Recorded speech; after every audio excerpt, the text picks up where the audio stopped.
There's no time. Lost. Ties. Darkness. Tears.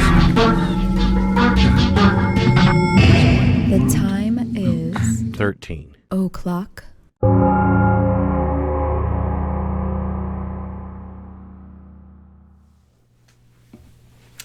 Hey, y'all. Episode 186 of the 13 O'Clock podcast. That's right, Ed Gein. We're finally getting around to talking about Ed Gein. I'm so excited about that. I know is that messed up? That's messed up. But, well, you know, we didn't do like a lot of the kind of big ticket. We were talking about this before when we were doing like Gacy and stuff. Yeah. We didn't do like a lot of the kind of big ticket serial killers when we first started out because we were kind of trying to, I guess, fill gaps in the market or like... Yeah, we were trying to compete, you know what I mean? Talk about ones that weren't maybe as well known or didn't have as many videos about them. Back in the early days, the best way to get subscribers was to talk about stuff that was kind of rare and obscure and trying to hook up with people that were looking for that. Yeah. You know what I mean? Some of the cases that no one else is doing. So that's how we got our foot in the door anyway. Yeah. So now it's time where, you know, we have a big enough subscriber base where we can talk about this. Yeah. You know what I mean? And I've been wanting to do Ed Gein for a long time because even though he's not technically a serial killer that they know of, in that he didn't kill enough people to be a serial killer and his motivation wasn't really the same, I feel like he became way more of a cultural icon, if that's not too weird to say, than, you know, a lot of other serial killers. Just because, I mean, he's the only murderer or criminal of this type that I know of that has inspired 3 iconic horror characters. Yeah. You know, Norman Bates from Psycho, right. Leatherface from Texas Chainsaw Massacre, and Buffalo Bill from Silence of the Lambs. All 3 of whom were based loosely on Ed Gein. If he wasn't technically a serial killer, and there's some question to that, he may have actually been. He might have killed some more people that we don't know about. Yeah, we don't know. But if he wasn't a serial killer, technically by the book, he was gonna be. Had he not been caught, eventually he would have killed 3. Yeah, probably. I mean, we'll get into that a little bit later, but I think he did. Yeah, I think he probably kill did. 3 at least. But he only really confessed to 2, and they really only convicted him of 1. But I don't know. There is some question there. But like I said, the weird thing about Ed Gein is that his motivation, he wasn't like a Ted Bundy type or something like that, where like they're a sexual sadist. He was more like worried about, he was more like a necrophiliac type of, you know, they don't really know if he had sex with the dead bodies. He said that he didn't, but he had something like sex. He had some kind of like fetishistic thing for like dead bodies or women's skin or things made out of women after they were dead. But I don't think he got any particular enjoyment out of murdering the women. He didn't like torture them or anything like that. I think this is one of those cases where the case, you know what I mean? His case falls in a gray area. And the gray area is really defined by FBI criteria. Yeah. But that's just the case. The reality of who he was, I don't think falls in a gray area. I think he was a serial killer. Yeah. You know, he just was either in the making or we don't know everything about him. I also... And it's like you said, there's no proof that he was a necrophile. Yeah. But no, that motherfucker was a necrophile. It would be strange if he wasn't, right? Just because he had like such a fetishistic, like fixation. There was a sexual element there. Definitely. This is part of his sexual identity. I mean, you know, we can't prove it, but we know the way serial killers are, and this is one of them. One thing about him that I feel like he wasn't, as I said, he wasn't kind of your textbook serial killer in the sense of he wasn't like a sociopath or a psychopath. I think he was more like a psychotic. I think he definitely had like some schizophrenia issues. I think he definitely had some mental issues. And he did actually end up going to a mental asylum instead of prison. There's a couple things about the case, though, that make you wonder. I mean, first of all, it's not a real modern case. Yeah, this was a long time ago. The investigative techniques of those days probably weren't good enough to pry the truth out of him. And we're not dealing with a modern person. Even though he was caught in the 50s his upbringing and the way he was kind of something alien from another time zone. He was real rural. He was almost something that could have been from the 1800s. So normal modern psychology, I don't think is quite the same. Yeah, and he grew up really he in grew up isolation fucked up. too, Right. like because his family situation was really Yeah, and messed if up. you really analyze it, the 1800s wasn't too different from the 1600s, and that's not too different from fucking 200 BC. You know what I mean? So the Roman period was a lot like. Well, it's really only 1702. since like the Industrial Revolution that everything kind That of like everything changed. exponentially like changed. Right. So it's difficult to judge the guy by modern standards because I don't think he was modern. Yeah, I guess not. Yeah, but we'll talk about the case. But he's still like a fascinating case, and like I Yeah. said, not only has he been, the inspiration for 3 iconic horror villains, but he's still like, even nowadays, you can go to fucking there's like Etsy stores that are like devoted to making like lampshades and vests and stuff like Yeah. that look like they're made of human skin. Hopefully they're not really made of human skin because Yeah. that would be illegal, y'all. But it's like that are inspired by him, Right. which is messed up. But I don't know. We were talking about this like when we were out for a walk earlier, and I said that I was listening to, because I watched like a bunch of documentaries and I read all this stuff about him. I read his Murderpedia entry and everything. And the last podcast on the left had done like a 3-part series about him. And I thought it was very funny because I don't listen to them regularly, but I do like them when I listen to them. And the funny thing is that every now and then we will get like some YouTube comment about how we're making like jokes about like these really horrific topics and everything like that. I'm like, have you ever listened to that show? Holy crap. It's like they made some shit. And I admit that I laughed because I have like a really messed up sense of humor. Obviously nobody thinks it's good, like these poor women that he killed, or these poor bodies that families of these women whose bodies he desecrated. But it's like, in a way, you almost kind of have to laugh because it's so fucking horrifying that you don't really know what else to do. You know what I mean? The way I look at it like this, first of all, you don't want to. We're horrified by this shit. Yeah, of course. Everybody Any normal is. person would be. Everybody is. In this particular case, the relatives of all the victims are either very old, or they're dead. Okay. In no way are we mocking the crimes, you know what I mean, or what happened to these victims. All right.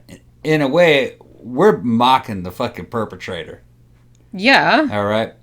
These dudes want to be feared a lot of times. They want to be seen as something fun, kind of superhuman or godlike, that they're above all. No, they're fucking losers. All right. And the best thing to do about these dudes is just to make fun of them. Yeah. They got problems. They're trying to be something that they're not. You know, just because they kill people, that doesn't mean anything. That doesn't mean anything. Doesn't mean they're more than anybody else. The kind of people they're killing and the motives that they're using makes them less than other people. You know, they're just scum.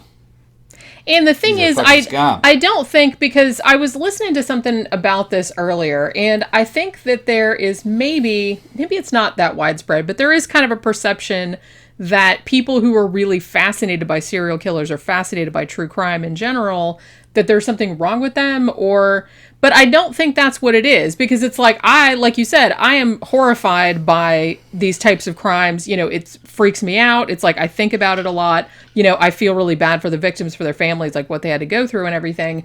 But in another way, humor and horror are very side by side. You know what I mean? And it's kind of like, joking about this kind of stuff is like a defense mechanism, just because you can't really fucking deal with, because it's so odd. It's like so unusual. It's so out of most people's experience. I should note too that even though people would maybe think that, some of the jokes they made on last podcast on the left about this case were tasteless or something. But I should note that even at the time that Ed Gein's crimes were discovered back in the 40s and 50s, people made sick jokes about it. There were so many that they were called Geiners. There was a whole subculture of sick jokes about Ed Gein. Yeah. What's Ed Gein's favorite dessert? Ladyfingers. It's like there was like a whole fucking genre of fucked up jokes. It's just like dead baby jokes. Right. It's like no one that tells those wants to kill babies. It's just, No, in a case like this, the best thing to do is fucking laugh at it, if you ask me. First of all, recognize it for for what it is. You're dealing with a fucking subhuman person, really, who's doing bad things to dead bodies and killing people. Whose psychology has And gone they're drastically wrong. They're fucked up. All right, you can't fix it and you can't reverse it. One thing you can do is apprehend that person, stop them, and punish them, or do whatever it is you need to do to make sure that it doesn't happen again and that justice is served. And after that fact, if you ask me, the best thing to do is to kind of ridicule it. Yeah, right. Ed Gein, he's Because kind that's of the last thing that they want. Yeah. They do not want to. They do not want to be ridiculed. None of them do. yeah. Even our boy here. Well, that's boy, specifically here. why I This started doing a motherfucker Dennis's here. sexual problems Dennis- weekly thing on Instagram. Dennis, the last thing Dennis would ever want was to be ridiculed. Right, which is why I do it. And so ridicule the motherfuckers. That's the best thing Which to is do. why I do it. Yeah. Now, Ed Gein he's also an unusual case because he's one of those, maybe Dahmer is like this too. We still have to do a show about Dahmer one of these days. Maybe we'll do one in the next few months. He was from Wisconsin too. What the hell's going on in Wisconsin? Anybody who lives in Wisconsin, tell me what's going on. Well, it's a northeast rural area. I guess. Small. There's nothing better to do. Back in the day, it was a very small let's just kill Overton people window and make a and skin suit. kind of repressive. But yeah, so I wonder, Ed Gein is one of those people that I wonder, had he grown up in a normal family, would he have been all right? Maybe. You know? I think he might have Maybe, been. yeah. Oh, yeah, well... I think he might have been. I don't think there was... Well, He had some mental problems, but I Yeah. think that if he had grown up in a loving house, because his family situation was fucked up. He didn't have, like, varied experiences. That too. He And- was and very so- isolated. And right. yeah, so I wonder... Their Overton window of acceptability was very small, and that drove him fucking crazy and caused him to do this. Yeah, kind of I shit. definitely feel like, and maybe Dahmer too, like to a lesser extent, but I definitely feel like in Ed Gein's case, you know, yes, he probably had some mental problems. Yes, maybe he had a proclivity, you know, toward that, like from birth or whatever. But I do think if he had been raised in like a loving household, a normal household, if he'd been allowed to have friends, have relationships, had a normal relationship with his parents, I think he might have turned out okay. Yeah, it doesn't matter what country you come from, what race you are, what your culture is. These motherfuckers are weird. All these guys that commit these kind of crimes are not normal by any standards. You know what I mean? Thankfully. This shit ain't normal. All right, so... Especially this case. Yeah, it's not normal. This is messed up. Right. I don't even like, I don't usually feel, because, you know, you guys know, most of the people that listen to our show, like, our regular listeners, you know, we talk about fucked up shit, like, all the time. So it's like, I never really feel the need to be like, hey, if you're like easily grossed out or anything like that, maybe you don't want to listen. This case, I'm not sure, because there's some pretty messed up shit going on in this one. These dudes are created. It's a perfect storm of a bunch of different problems happening at once. They're very improbable. That's what makes them rare. Well, that's what You know makes what I mean? them fascinating also, because most people, thankfully, can't imagine Yeah. doing anything like this. And they might be a combination of damn 8 or 9 fucking weird ass things all happening at once. Yeah. But you know what? Every one of us might have 1 or 2 of these things happening inside you. It's just that when you got 8 of them working together, it's like a perfect storm, and the next thing you know, you got these fuckers. Yeah. You know, and it needs to be studied. That's what this show's all about. That's what fucking forensic criminology and criminal psychology is all about. That, trying to figure out That's what I mean. And, where these guys come from and what makes them tick. You know, and how can we like prevent more Right. people from going that right. way? And here at 13 o'clock, the only thing we can do is to tell you what the fuck happened, and we're gonna fucking make fun of it or fucking explore it. And you guys are along for the ride. You guys like this kind of shit. Everybody likes this kind of shit. It's kind of like a real life. At least I admit horror it. movie. Some people don't. It's a nonfiction horror movie. It is. That's what these. And like I said, it's like I've always been, ever since fucking I can remember, ever since I was a child, I've been fascinated with anything horrific or morbid or anything like that. And it's like, I didn't get it as much from my parents because my parents were pretty chill. But it's like, I did get it from, you know, some of my teachers in school thought I was a little weird. And it's like, she shouldn't be reading. That bitch is weird as crazy. I know I am kind of. But, she's not that bad. not a bad way. She's not. I would never hurt anyone. She's actually not weird. That's what I mean. I don't think I'm weird. No. If other people do, I don't think I'm weird at all. I think I'm one of the most normal people I fucking know. I know a lot of people that are way weirder than me. But it's like, the fact that people think that it's weird that you're into horror or weird that you're into true crime, I think a lot of people are into it or fascinated by it, but are afraid of their fascination. What I've found that's strange about it is that it's mostly women that are into this. Oh yeah, women love fucking Guys true don't crime. like it too much, and and this is just me talking to other guys, from the show guys don't really like this that much. We get mad, which is I think is a normal male reaction. I get mad to this. too. I get very mad, and I get mad too. A normal a normal male's reaction is to get mad because we have protective instincts. Yeah. Especially towards women and children. A lot of this shit is happening to women and children. We get mad. We want to kill this motherfucker. And that's just... I do too. I do too. If I read about it, there is something kind of where, like, I want to find out what this dude did and what happened. But as you're reading, you're kind of like, man, put this shit down. You're going to get mad.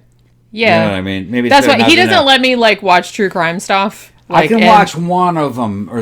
Because, like, seriously, when he was gone for 2 weeks, like, visiting his dad or something. I don't like it. I think I just sat there and watched, like, cold case files, just like so many, like, all the true crime shows on Netflix, because he doesn't let me watch. I can watch one of them. He doesn't let me watch. But if I start watching more than one of the cases, I start getting mad. And it's not at her, but I start getting mad at the TV. At the TV, yeah. And you I'm get like, mad at the circumstances. Yeah, because I feel helpless. And I know there's going to be a lot of guys that are, in the audience that are going to understand exactly what I'm talking about. Like, I want to stop it, but I can't do anything because it's on television and it's something that already did happen. Already happened and you can't do anything. So you feel I get that. Like, I feel like that too. And especially, helpless, particularly some of the cases, because I write about them, so I'm kind of like immersed in it like all the time. So I read about stuff, and it makes me really angry. Like, sometimes I'll read about a case, and I'll bust out crying. Like, if something, like, really horrific, like, happened to the person or something, and it really, like, upsets me. But, on the other hand, it's like I'm able to temper that with my Spock-like instincts, being like, what is wrong with this person that did this? What is their pathology? Can we prevent this from happening again? So I really kind of get interested in why that person did what the fuck is the matter with that person that made them do that? What was the circumstance that made that happen? So yes, I get upset. Yes, I get emotional about it, but I'm kind of I come at it from like a balanced kind of thing, I guess, where I'm able to, I'm not saying that I'm like distancing myself from it, because I don't, but I'm able to look at it from like an emotional side and also like a logical side, like what is the matter with this person and how can we recognize like another person that would do something like that? You know what I mean? So I kind of feel like that's why. So that kind of shit fascinates me. I could watch true crime and horror movies all the time and just never watch anything else. I seriously could. I know I can't take it. Yeah. I can, I'm ex-military, I'm ex-infantry, you know what I mean? I can watch fucking infantry stories about grown men in warfare killing each other all day long, and I'm right there. I understand it. You know what I mean? As soon as you start talking about killing innocent women and children for sexual reasons or just whatever, no, I go fucking berserk. But see, I don't understand it. That's why I want to watch it, because I want to know why. Why? It's not just me, because, I got patrons and subscribers that fucking say, guys who go, man, Ross, I know exactly what you're talking about. I feel the exact same fucking way. I would kill that motherfucker. I'd put that dude in a bronze bull. It'd be just like something out of eggs and grease. All these weird tortures and stuff. I get bloodthirsty when I start thinking about some of these dudes. I do too. I mean? So I was like, man, what I would do to that dude. Oh, yeah. If I had got my hands on some of these, oh, yeah. Right. Oh, yeah. So it's the same. I'm just saying. I think that too. But I feel helpless that I can't stop it because it happened in the past and I wasn't there. You know what I mean? So I didn't want to. You know what I mean? It's just you seem to fucking get off on it like it's it's entertainment, but not really. I know it's about information. Yeah, it's not entertaining exactly. Right. For me, it's just interesting. For me, I see it more like additional training. Yeah. That I'm being instructed. Okay, that these guys exist, and then I have to keep my eye out for them. That's kind of the way I'm coming at it too. Okay, all right. That's the normal male response is to fucking... I don't find it entertaining, yay, let's, No, I want to understand the enemy. Yeah, that's and kind of where right. that's what I'm doing too. Yeah. So you got you know any what I mean? shout outs? I just a couple. Okay, Okay. so let's see. Who are we shouting out this week? Oh, we are shouting out our friend Melanie, who has given us a PayPal donation, as she often does. We appreciate every single one of them. Yeah, we'll be sitting here all of a sudden getting a big paycheck. Cha-ching. We're like, man, thank you. We didn't expect that. I know it's always it's so nice when like or I'll get like a movie in the mail or Yeah. something. It's like it's like Christmas. Well, some people don't want to do Patreon, and I understand that. Patreon gets some of that money. Patreon fucking sometimes fucks people over, and sometimes it's better just, hey, send them a check. Although I Send them haven't a had check. any bad experiences with Patreon, but maybe other people have. Other people have. I have not. Yeah. They've been a delight the whole time. So far, I've they've worked been with good to us. them. Yeah. I would also like to thank Mary Ellen, who was already our Patreon patron, but also she increased her support Yeah. this past week. So that is thank you. very, very awesome. Thank you Can we very, say how much very she much. increased it to? No. Okay. Well, because I don't really You don't remember? remember. She probably I bought wrote it for down like a 20. long time ago, but then I forgot to put it in my notes. She probably for the bought it for show. like $20, something like that. I forgot to put it in my notes for the show. So yeah, thank you very much, you guys. The show continues because of patrons like you guys. Yes, definitely it We have a does. small crew of dedicated patrons that fucking pay us a lot of money. And also everybody that like kind of comments and the thing. the I say comments. I can't like I don't have like a lot of time because sometimes I want to like go back in and like kind of do more in-depth answers to people's comments and stuff, and I sometimes I don't have time to get around to it, but I am like reading all of them. Yeah. And So when I have time, what are I'll we go up back. to? Have we broken 600 yet? Not yet. month? We're I think we're at 563, Okay. something like that. We're trying to break $1,000 a month. If you guys could help us out, we'd be much appreciated. I feel like because remember when we said when we broke $1,000 a month that we would do another show. Now, see, I already started doing Witching Hour just because I felt like doing that, and I was already reading shit anyway.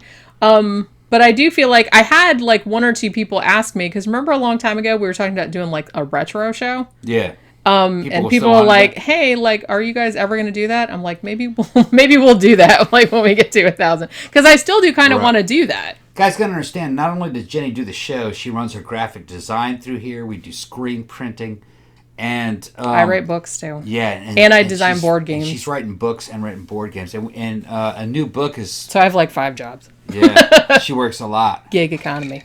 So no weekends, no vacations, no nothing. Yeah, the YouTube show isn't the main thing. We kind of do this mostly for an advertisement to help sell books. Well, we we do it kind of for fun. For fun too, yeah. As well. Yeah, this is our social life. It is now, yeah. In a way, yeah. We need to start going back out to the clubs. But Yeah, man, no shit. I'm afraid. I'm just getting. He's afraid he's going to get coronavirus. I just got over Corona. You did not have corona. I just had COVID. Here's must have been the what it thing. was. Like, I have never been afraid of a flu in my whole entire life, and I am not about to start now. You gotta Nope, understand that something. flu isn't going to fucking kill me. I'm a survivor. Okay, I'm gonna survive the fucking apocalypse when it comes. You know what I'm talking about? I'm not gonna be killed by little animals, little COVID viruses. That's like the equivalent of being. That's what I'm saying. I'm like, no one. Flu's not going to fucking kill me. Fuck off. You gotta understand something. I mean, that's like the equivalent of being eaten by bugs. I'm not going down like that. Okay, I'm not going fucking down like that. That's what I mean. I really don't want to die like that. Come on, No. that's so lame. Getting eaten by bugs. Not me. Well, that's what I mean. It's in a way, it's like, yeah, I can see why people are flipping out about it, but just like I said on the pandemic show, I'm not like belittling people that it's like, I know some people have died from it and shit like that, but A lot of people have died. But the thing is, it's a flu. It's not as bad as Spanish flu. It's not even as bad as the Zika virus from 2009. So flus are bad. I mean, people do die from the flu every year. And I feel like people don't talk about that, but they do. Well, I'll tell you this. You're going to say it's just the flu, but it's tearing fucking Iran up right now. Yeah, but... It's a flu, but it's killing people. And I know, but like I said, all flus kill people. But this thing's killing people. It seems somewhere between 3 and 6% fatality. That's I heard a lot. 1.6, between 1.6 and 2.4. That's what I heard. It depends on who you're talking to. That was from CDC. I don't trust everything that they say. Okay? They're trying to protect the stock market. Okay? We'll know when it starts going into fucking countries that tell the truth. It's in countries that don't tell the truth right now. We'll know when it gets to Europe, okay? If it starts working them fucking white boys over real hard, we're going to know about it, okay? Yeah, although, like I said, right. I'm not going to worry about it. I can't... I'm not worried about it. Yeah, you are. I'm not... Well, I have my own defense mechanisms. You know what I'm talking about? I do too, my immune system. I'm fucking... You've been sick. I've been sick. He keeps telling me, I have COVID. I'm like, no, you don't. Knock it off. That's my story. Yeah. That's we were talking about that on the matinee show a little bit. Not everything I do and say is 100% serious. Okay. Well, I hope everybody would realize that by now. Okay. So pretty much like 80% of what you say is notional. That's a good way of putting it. Yeah, it's notional. Notional. You like that? Yeah. Okay. That's a good word because there's no judgment involved. I was going to say bullshitty. Yeah. No, it's but notional. It's notional is better. Yeah. It's more diplomatic. Yeah. Well, I'm just trying to experience life. You know what I'm talking about? And to experience life, you have to think that you have the coronavirus when you don't. No, well, I knew it wasn't corona, but I was maybe kind of like hoping you were trying to like was. make it more exciting than it was. Well, if it was corona, then that means that I whipped its ass. Okay, I can. You know what I'm talking about? Yeah. Which makes me... Because you've been sick like a week or two at least. And he's mystified that I haven't got it. Yeah, if it was COVID, she would have got it. I'm like, I hardly ever get the flu. I hardly ever get colds. I hardly ever get anything. Yeah. Well, I've been like that my whole life. Yeah. You know what I mean? I don't get a lot of illnesses. Even when I was little, you know when you were little and you were getting like chicken pox and stuff? Yeah. Like my siblings had it like really bad. I got it for like a day or two and had like 3 spots and then it went away. Well, I'm just saying. I have like super immune system. It's in my nature to look for danger and to plan for it and to overcome. That's part of my, you know what I mean? Jenny understands it. I mean, I understand. I was raised in a military academy. I've been all over the fucking world. In the army. Fucking did weird kind of law enforcement. Worked for law enforcement units and anti-terrorist type units. And fucking, I did weird shit my whole fucking life. You know what I mean? So it's in my nature to try to spot shit and to plan for it. But not little stuff, big stuff. I like big stuff. Yeah, he likes like world-ending events. Yeah, I like big stuff. He likes thinking about world-ending events. I like big stuff. I like to negotiate fucking big problems. I like that. I'm just kind of like too I worried. thrive on that, and she'll answer, I fucking thrive on that shit. He does, yeah. You know, I'm more a lot of like, shit about me that is not in the show, because there's a bunch of private stuff that's not in the show. She knows, though. Yeah. I thrive on that shit. Yeah. You know, so, but that's good. That's just the world, and I'm not the only one. There's some of you people out there in the audience that know exactly what I'm talking about. And the world needs people like us because we like to overcome things. We shall overcome. Yeah, I like to overcome things. Yeah. I'm kind of more, I'm a very pragmatic person. And I'm just kind of like, okay, I just need like enough money at the end of the month to pay my bills. So that's kind of my main concern. Yeah. You know what I mean? We're like a committee. If COVID intervenes, I will deal with it when it's. Yeah. I'm not going to worry about shit that I think is unlikely to affect me or affect my situation. Jenny and I are like a committee. We are, yeah. Okay, I handle some shit. She handles some other shit, and we've got it all covered. Most of the time, we got it all covered. Yeah. We try to. Yeah, like I said, we kind of like fill each other's gaps in because we're like so different. Yeah. So did I have any other shout outs? Probably not. Yeah, go check out our Instagram if I didn't say it last time because I just started that shit. And like I said, I started doing like the weekly Dennis Rader sexual problems. Adam Sane from Conspiranormal said, please make this a weekly thing. And I'm like, oh, I plan on it. Yeah, Adam? I just, well, because I have that book that Sophie sent me about BTK, and it's got like all kind of like really fun quotes in there. Yeah. Like of all the stupid shit that he said. Yeah. Every week I just like put a new quote. If you guys don't know Adam, man, check out Adam. He's got a good show. He's super fun. I like doing his show. Yeah. We've done his show like a whole bunch of times. Conspiranormal. Yeah. We've been on it several times. Several times. And I've been on it a few times by myself, and Yeah. we've been on it a couple times. I've been on a lot of the fucking bonus material. On Patreon, yeah. For his Patreon. And he'll be like super drunk, and he'll just Yeah. like go on these long rants. I'm not even talking. I'm just like... They love it, though. I'm just like over there staring off in his They face. love it, though. They love that shit, though, because they ask me the fucking tough questions. And The tough questions, and I answer them. And I'm real honest, you know what I mean? I'm real honest in general. It's just that there's certain things that there's certain things that we don't talk about on the mainstream show. Although not much, is there? There isn't much, but we're like open books. Yeah, the thing about the mainstream show is that we don't delve into things that are too politically fucking polarizing. Yeah. Because the show was supposed to be always a show for everybody. But Jenny and I both have political ideas and ideas that involve politics, and you know what I mean? Most people do. Yeah, everyone who has like the right and the left fucking dichotomy, they're going to have a different take on things. And, they'll ask me a question and I'll fucking tell them. Yeah. What I think. I think just people are people, and I think people tend to be full of shit. But there are certain things that survive contact with reality and other things that don't. And I think by virtue of my personal experiences with fucking reality and fucking military and law enforcement type stuff, a lot of people believe in some bullshit. Well, I would agree with that. A lot of people believe in some bullshit. But, and there's a lot of bullshit in the mainstream. Well, there's kind of a lot of bullshit everywhere. Yeah. But, like I said, that's a very human thing. Human brains are really not constructed to be very good at logical thinking, I've noticed. Humans have a propensity towards idealistic thinking. Do they? I don't know. I don't know if that's true. I don't know if that's true. It can be in religion or politics. I think it's more magical thinking. I don't think it's idealistic. Okay, well, I think idealism is also a form of magical thinking, too. Reality is a lot more mundane. Reality is very mundane most of the time. Well, that's why I don't get too excited about anything, because most stuff isn't as cool as or as apocalyptic as it seems like. Yeah.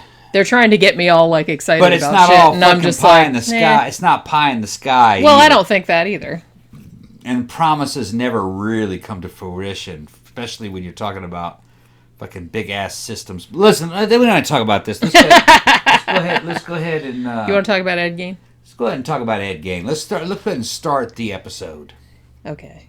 We did talk about him a little bit at first, so that's good. So anybody that's wanted to whine about it is you know what I mean. At least we talked about it some at the beginning. Yeah, you can always go on fucking. If you want to know about Ed Gein, you can always just go on damn fucking Wikipedia. Go read. Reading is fundamental. Reading's fundamental, but this is a show, and you're probably working or you got your headphones on. You're trying to go to sleep, and we're recording this. I know it's Tuesday when you guys are listening, or Monday if you're a patron. This is a Friday. But we're recording this on Friday evening. Yeah. So we decided we'll do them on Friday night or Saturday night, just so we can justify drinking during the show and not feel too bad about drinking during the week. Right. Even though we sometimes do that too. We'd be at the club if we weren't doing this. True. So and we'd be drinking anyway. Yeah. I mean, Friday and Saturday nights we're drinking.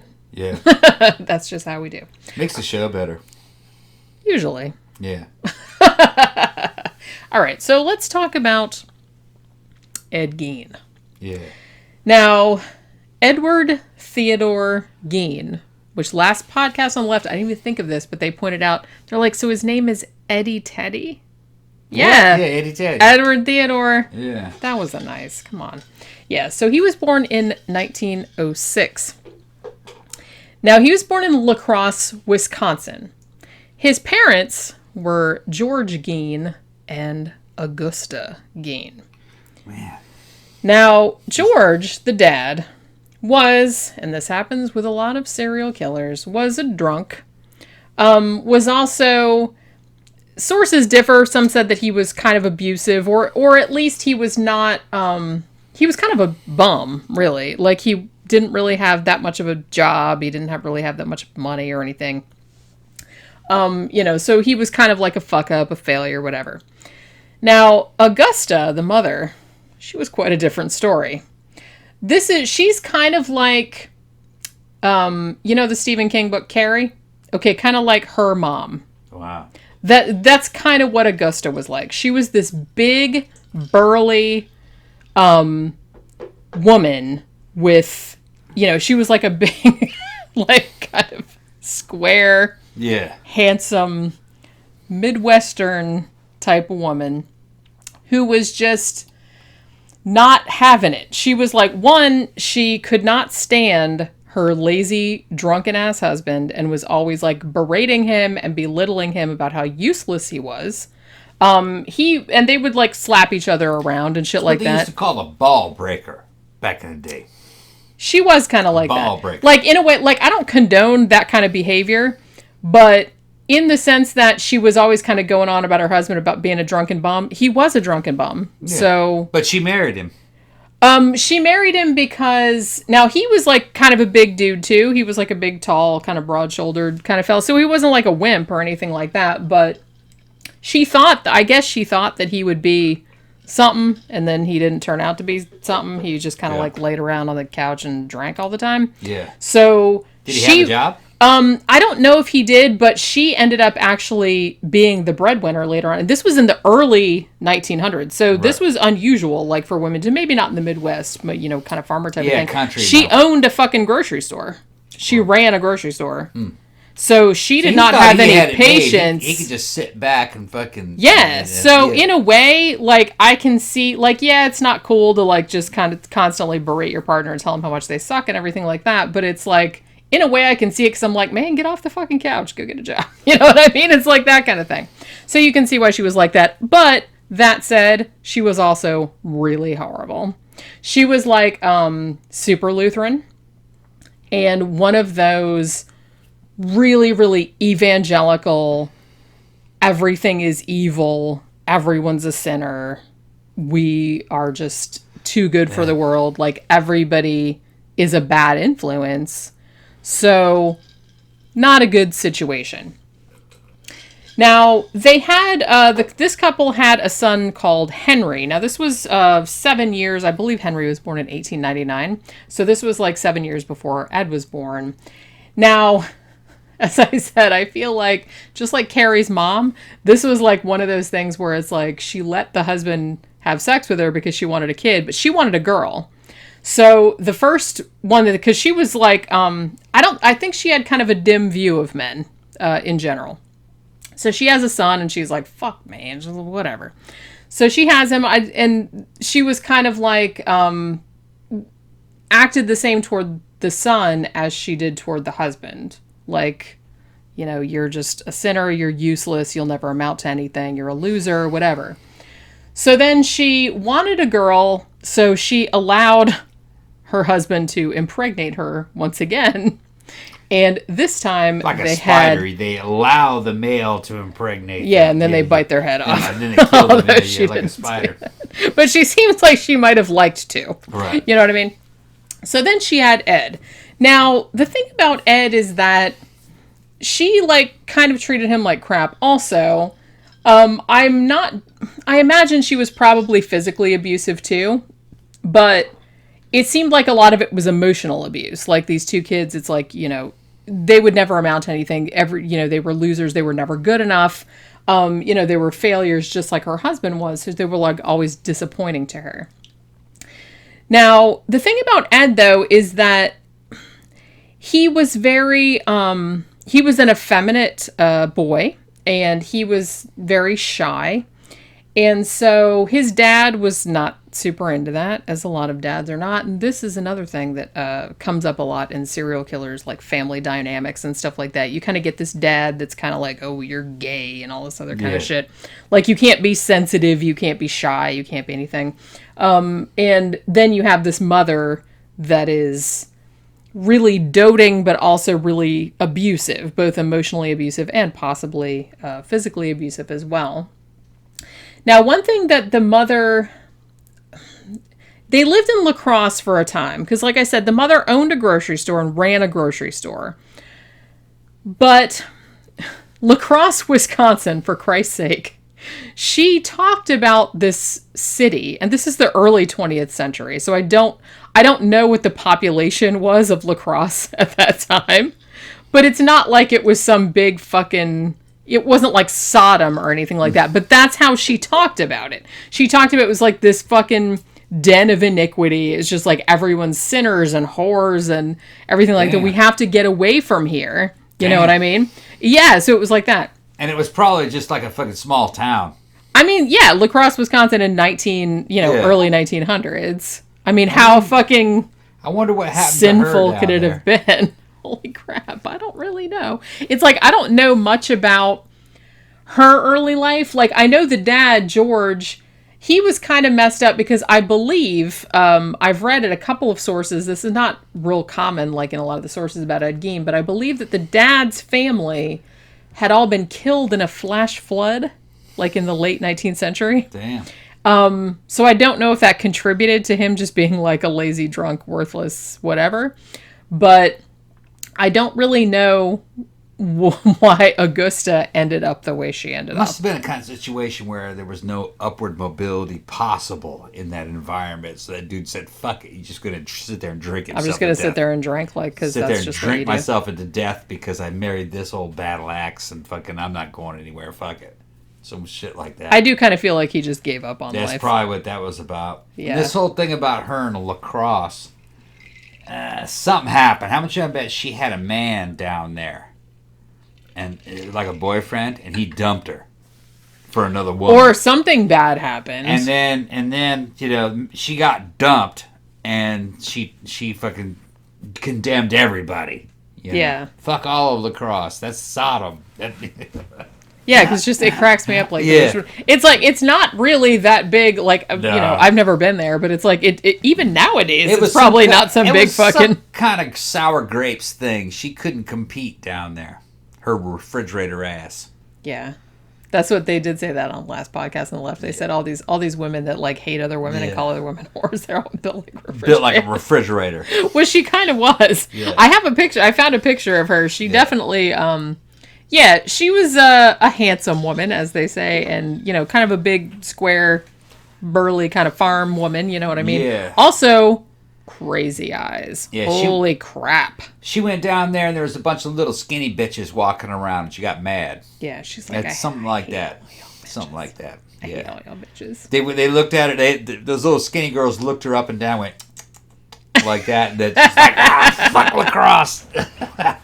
Fuck all women forever. Fuck all these bitches. Because that was one thing that she instilled in her two sons, Henry and Ed, very early, was that all women, except for her, were all whores. Yeah. And they were all just out to get you for something. They were all like deceptive. Yeah, they were all like harlots. Prettier than her. That's what's going on there. I do feel like this type of woman is definitely what type of woman she was. I already got her fucking pegged. Yeah. I got her pigeonholed. So, not surprisingly, from when they were little kids, she would kind of like sit them down like in front of her chair or whatever and read from the Bible. Yeah. And, the particular favorite, passages that she had were all about like how everyone's like going to burn in hell and blah, blah, blah. Yeah. So she basically told them all women are whores.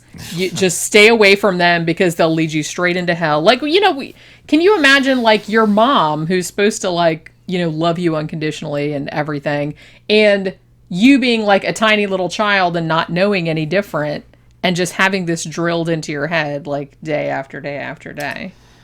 Well, it's probably a kind of situation where she couldn't keep a man, so she's going to try to keep her boys. Yeah.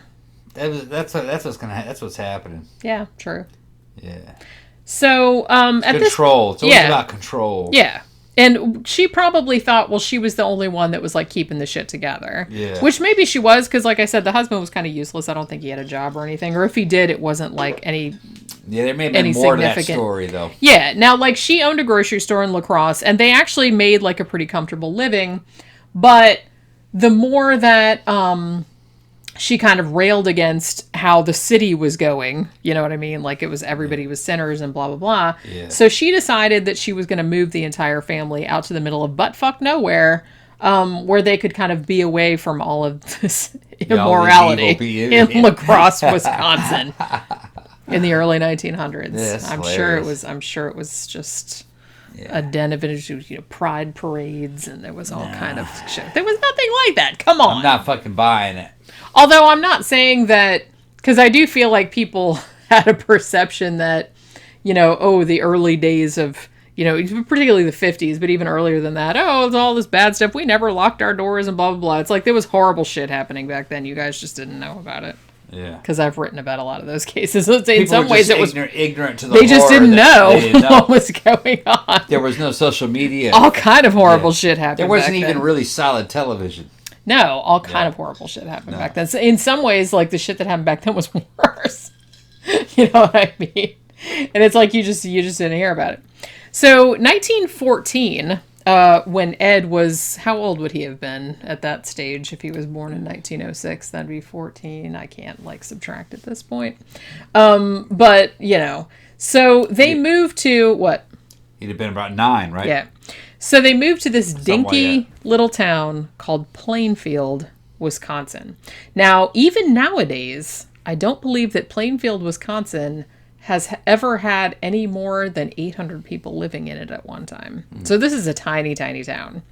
And the house that they bought, not only was it a tiny town, but the house that they bought was kind of way out at the edge of town. And I think their nearest neighbor was half a mile or a mile away. So it was kind of like this creepy house, out away from everybody else's house, because she wanted complete isolation. She didn't want any of these bad influences, coming in and messing up her sons, is how she kind of thought of it. It's just tripping. She's definitely tripping. Yeah. Now, the kids did have to go to school. Unfortunately, she was not happy about it, because I guess nowadays you could homeschool them, but I guess she didn't want to do that back then. So they did send them to school, but she explicitly told them that they weren't allowed to make any friends. Wow. They're not talking about, you can't have any little girlfriends. You couldn't have any little male friends either. You couldn't have any friends. Damn. Basically. So anytime one of the kids would come home and say, hey, I was hanging out with so-and-so, she'd be like, you can't do that. They're a horrible sinner. You're going to go to hell. And they were scared of her. Yeah. As you would be, because they were just little kids. Did she go to a church at this point? Do we know? I don't really know. Like I said, she was self-styled She Christian. was Lutheran, so I don't really know if... It seemed like she was one of those ones that just kind of sat in the house and read the Bible, and if you didn't listen to her, she'd just smack you in the head with it. She was a lunatic. Mm-hmm. That's what's going on. Like I said, she's giving me Carrie's mom vibes. Yeah.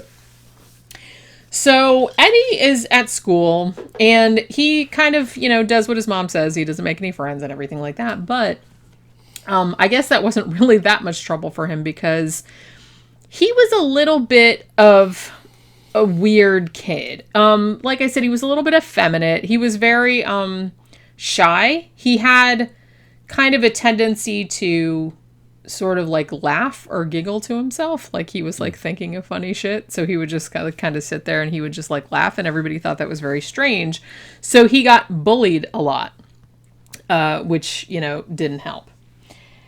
Now, during this whole entire time, Augusta is obviously fucking verbally abusing them, perhaps also physically abusing them as well, telling them that you're just gonna be a fuck up like your father is, and shit like that. The weird thing about it, though, is that even though she was a horrible harpy, Ed adored her. In a weird way. I think in later life, because of the shit that he did later, I think that he had some kind of weird dichotomous sort of feeling about her. He hated her, but he also really loved her at the same time. Well, what else would he have known? He didn't know anything. That's what I mean. He didn't know any different, because they were so isolated. They had moved out to this farm. It was 195 acres, something like that, out in the middle of Plainfield, Wisconsin. Huge. There was no one else around. Yeah. And other than being allowed to go to school, where other kids just thought he was a weirdo, so they wouldn't hang out with him. So he didn't really have any friends. He didn't have any other social network, any other kind of support or anything. All he had was his mother. And he developed this very strange relationship with her. It's like he idolized her. What happened strangely. to the dad? He was just kind of like a non-entity. He was just there, kind of, though. Yeah, for a while. He For a died like later, but Okay. when Ed was fairly young. Okay. But he was just kind of like laying around drinking all the time. I don't know if he was even employed, to be honest with you. So he just kind of like laid around. So They had all that farmland. They didn't do anything with it, though. Evidently. she might have worked on the farm. The kids were the boys worked on the farm. You said 195 acres? It's in 195 acres. Yeah. That's a huge... I think that's what it was, yeah. That's a huge amount of land. Mm-hmm. It must have just been forest. Probably most of it was. Damn. Because I do feel like I don't think it was like 195 acres of like a farm. You know what I mean? No, it must have been just land, like a forest. But yeah, I mean, it's just kind of like all- my mom. She has 10 Right. acres, but she doesn't grow shit on like Right. all 10 acres. She just has like a little bitty garden, and then the rest of it's just Yeah, like even forest. 40 is big. Yeah. So the sad thing is that it seems like, Ed idolizing his mom and just hanging out with his brother, who was 7 years older, because he didn't have any friends. He didn't have anybody else to hang out with. And he really looked up to his brother as well. His brother's name was Henry. Now, their dad died, I believe, just of a heart attack in 1940.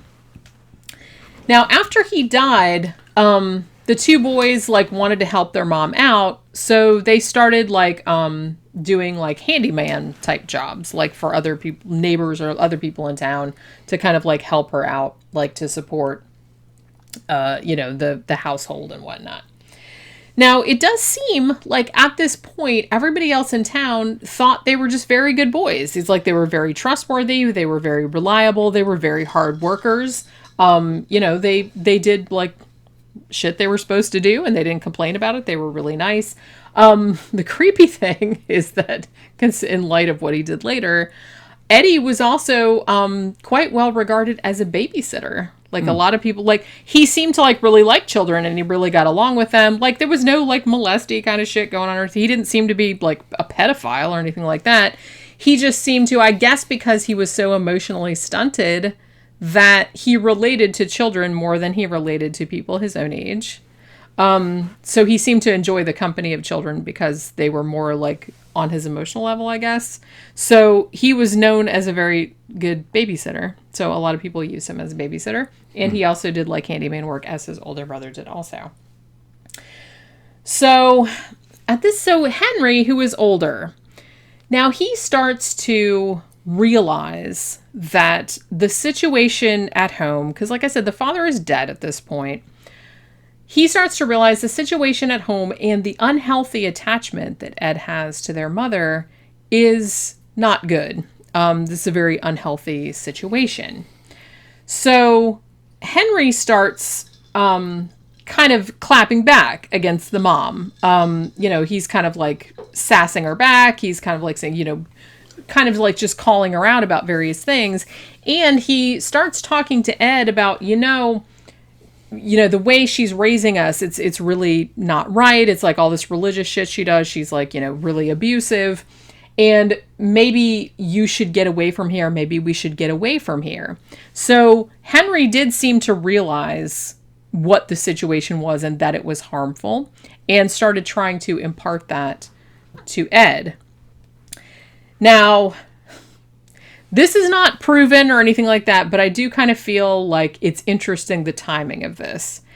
Because it does seem like in the 4 years, because the dad died in 1940, and then in 1944, Henry, the older brother, he ended up dying in a quote-unquote accident. Yeah, this is some odd shit here. And I'm not sure that I buy that it was an accident. I got a theory about this.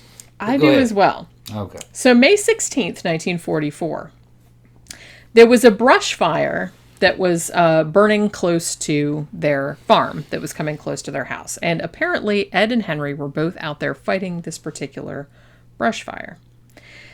Now, later on, Eddie goes to the police and he says, we were out there fighting the brush fire and me and my brother went off in different directions, or we got separated when we were fighting the fire, and I don't know where he went. So he's missing. So the police come out to the property the next morning, because I guess this happened like during the night, like overnight. So the police come out to the property, and interestingly, they put the fire out. There was a fire. They put the fire out, and then even though Ed had said that his brother was missing, he was able to lead them directly to where Henry was. And Henry was dead. Now, the body, significantly, was not burned.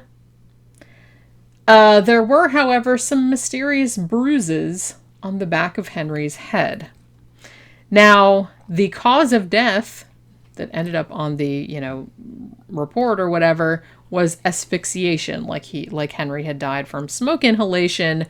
But I kind of feel like maybe Ed killed his brother. Yeah, I think so too. And I think it was because Henry was trying to get Ed away from his mother because he understood how harmful the whole situation was, and he was correct about that.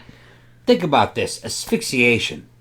It takes a lot of smoke to asphyxiate a motherfucker outdoors. Outdoors, yeah. All right? You'd have to be right up in it. You have to be right up in that fucking fire. And he wasn't. The body was not burned. If the body wasn't burned, they found it easily. It wasn't asphyxiation. Yeah. It was fucking blunt force trauma is what it was. Yeah. What I think happened here, we talked about this earlier today. What I think happened here, I don't know if you agree with me or not.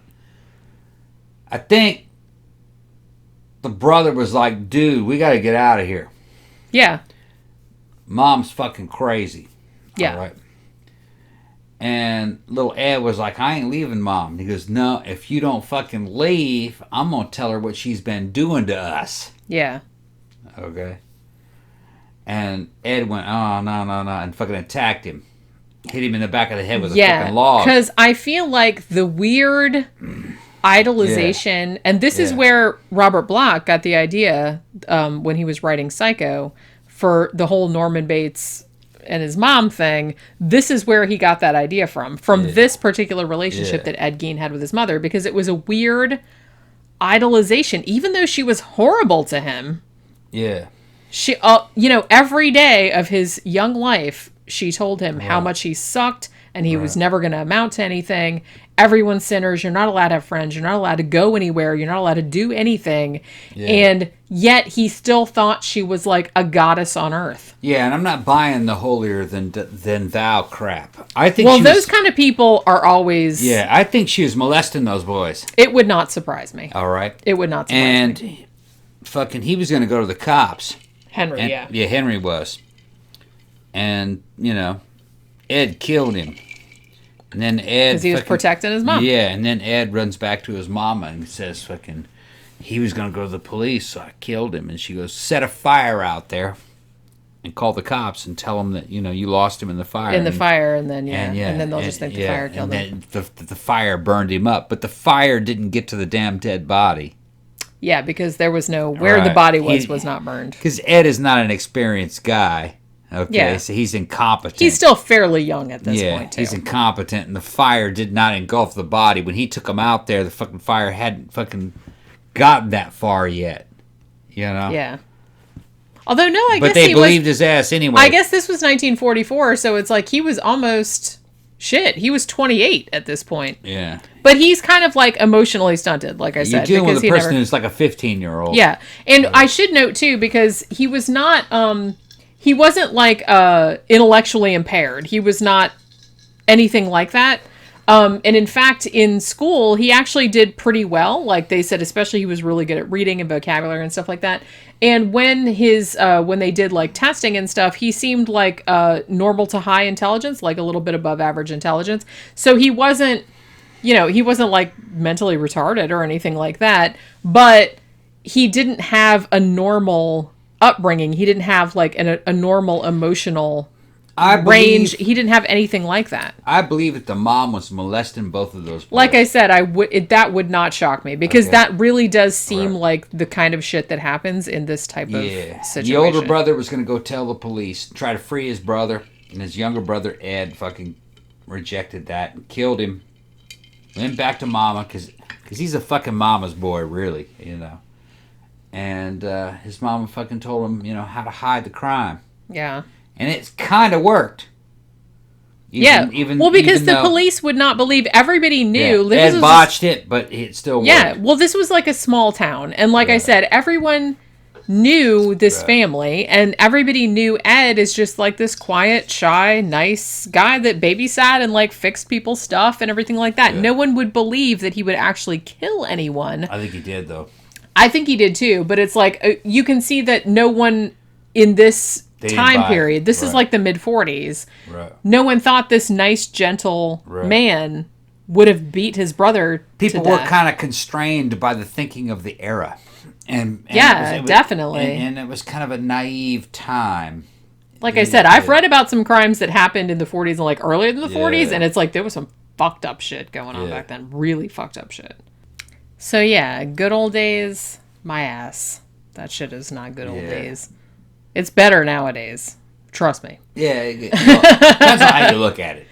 Like I said, I feel like people feel like, oh, they always want to look back to some like golden age. It's like when everything was awesome. It's like, look, nothing was ever awesome. It's like, you know what I mean? People are not really that different than how they were back then. And some of the crimes that I've read about, some of the worst ones were from that time. Back then. But what was kind of cool about that time is that you could fuck up, and as long as you fucking moved away and stopped what you were doing, you could fucking, you know what I'm talking about, make a new life. You could start a whole new life. You could start a whole new life.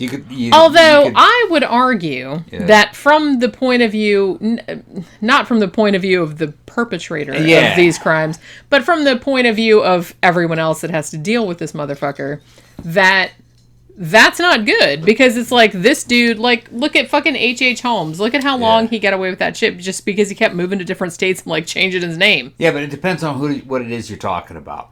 Some people deserve to die for what they did. Yeah. You know what I mean? But other people who maybe they deserve a couple of years in prison, as long as they well, like I said, depends on what you did. Yeah, as long as they stopped doing what they were doing. Depends on what you did. As long as they stopped doing what they were doing, then... You know what I mean? Yeah, because what difference does it make if the dude did a year in prison?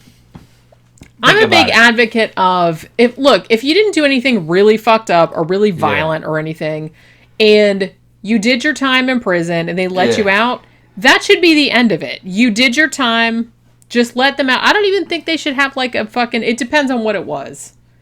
I even have, and I know this might be controversial to say. I could say all kinds of controversial shit. Well, no, you know, like the sex offender list and shit like that.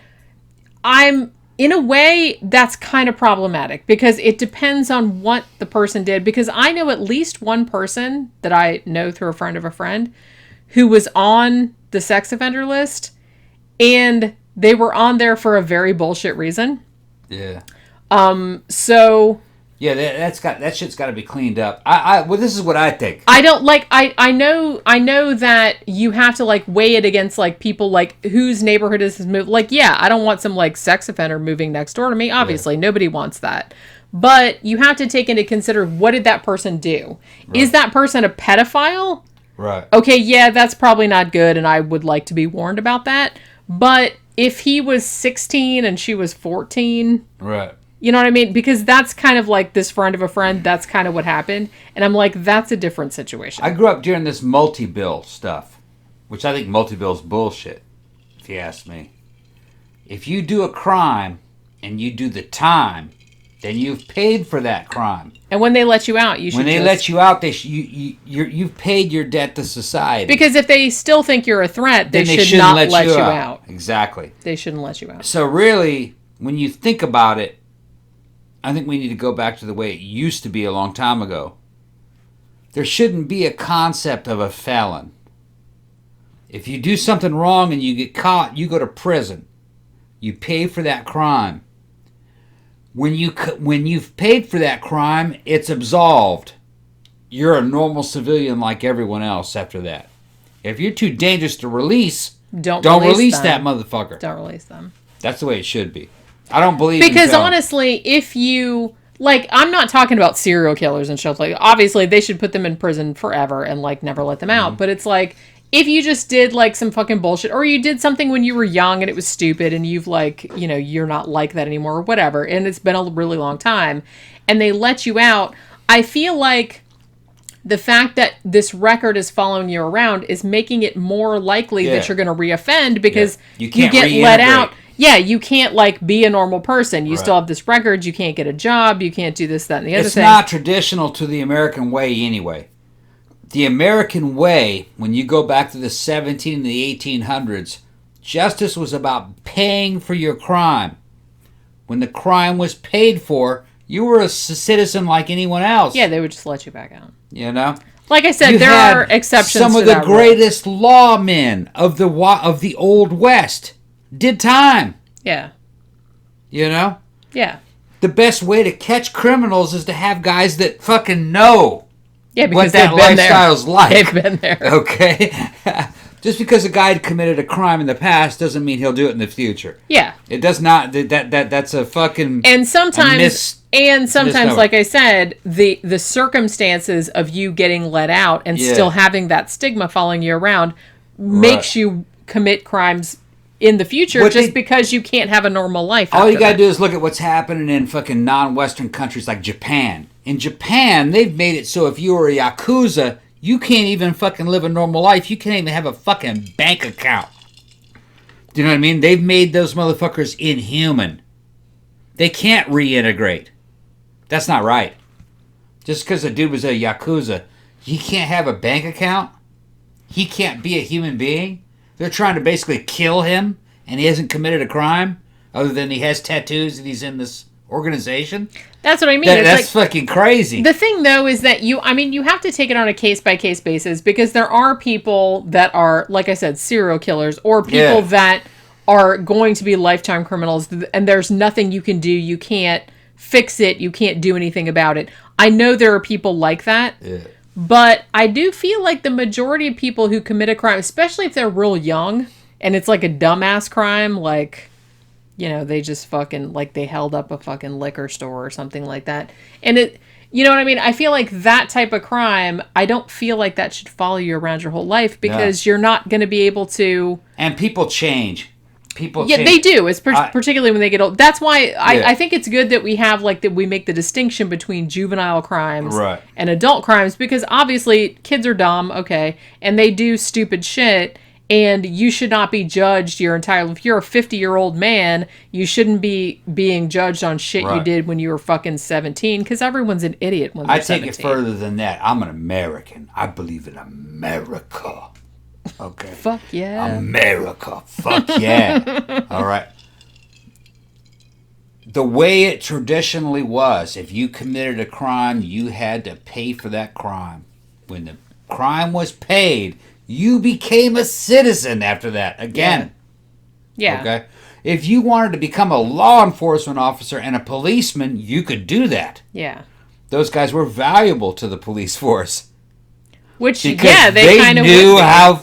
They knew how shit works. They knew how to catch They're bank like, robbers. Yeah, been there. They knew how to do all that shit. They could change. Yeah. And they've gotten rid of that concept that a person could change. Some people can, some people can't. Like I said, you have to take it on a case-by-case basis. It's a case-by-case thing. Yeah, because some people are just terrible, and they're just going to be terrible no matter what you do. But I think that's pretty rare. You got a person who's a pedophile. That's their sexual orientation. They can't be trusted around kids. Right. I get that. And you should never, like, trust them around children ever again. But that's very different than having a dude who robbed a bank, did 7 years in prison for robbing the bank. He goes out...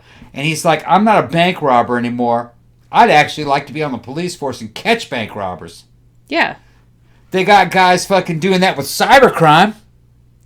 What's the problem? They do, actually. What's the fucking problem? He paid for the crime. Look at somebody like, I don't know if you... America is the land of opportunity. You didn't read... Right. I know you probably didn't read Catch Me If You Can about Frank Abagnale, who spent most of his teens, 20s, perhaps even 30s Basically being like a total fraud. He like check fraud. He like pretended to be an airplane pilot. He pretended to be a doctor. They made a movie about him.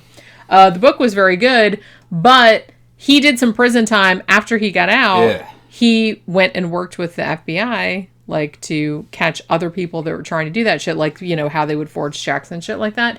And I do feel like those people have, and like I said, I'm not talking about serial killers. I'm not talking about people like that No. I don't think can be helped. Well, or some pedophiles. people commit crimes that'll take their whole life to pay off. We're talking about somebody who can pay for the crime. Yeah, I'm talking about, generally I'm talking about nonviolent crimes, or just like... Well, okay, no, I'm going to say even or violent. even like, even like violent. Bank robberies or shit. What happens if you get into a fight with a dude and you fucking just That's different. beat his fucking ass? That's a different. violent crime. That's different. But what if he deserved it? That's what I mean. And then that's what different. what if you guys were both trying to whip each other's asses? Right. And so what? You did fucking 90 days. Yeah. He can't be a cop? He's out there whipping motherfuckers' asses to make arrests?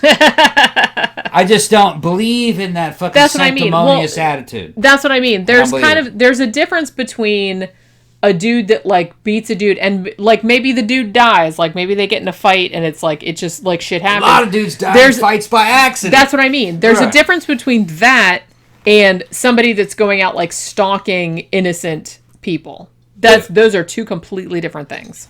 So I feel like they should be to predict what they should be treated as two completely different things. Well, here's the deal. If you straight up fucking murder somebody, that's a life sentence. They're never going to be released anyway. And they shouldn't release them. So you don't have to worry about that. We're talking about these guys that do this little piddly shit.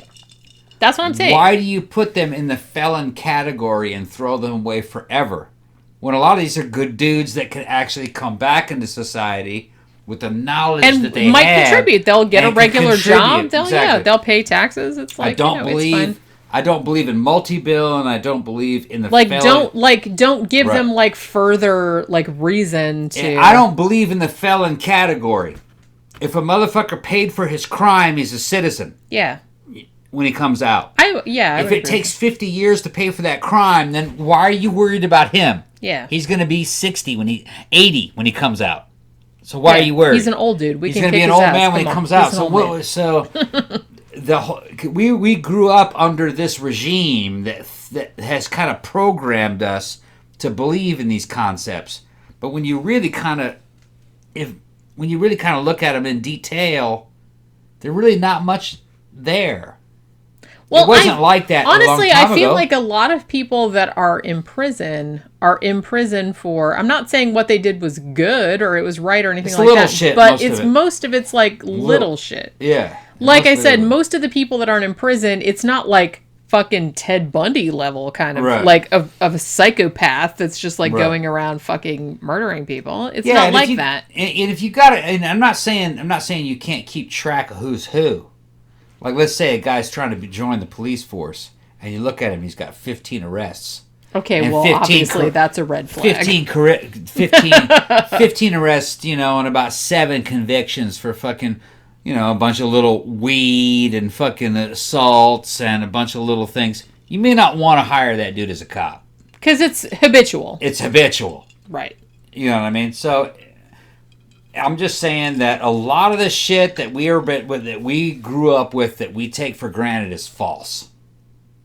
And I should point out also that a lot of serial killers and messed up individuals that we talk about on this show, when they get caught, they don't have any prior arrests anyway. Yeah. So a lot of these people are flying under the radar. Yeah. So a lot of the people that you think are bad people, they robbed a bank a long time ago, they did this, that, and the other. Those are not the people that you have to worry about ultimately. Yeah, a lot of the ones you worry about have been flying under the radar for a long time. Look at Ed Gein, for Christ's sake. Yeah. Nobody thought that he was up to anything weird, and look what this motherfucker was doing all this time. Right. You know what I'm saying? Same with BTK. He got away with the shit for like fucking 30 years?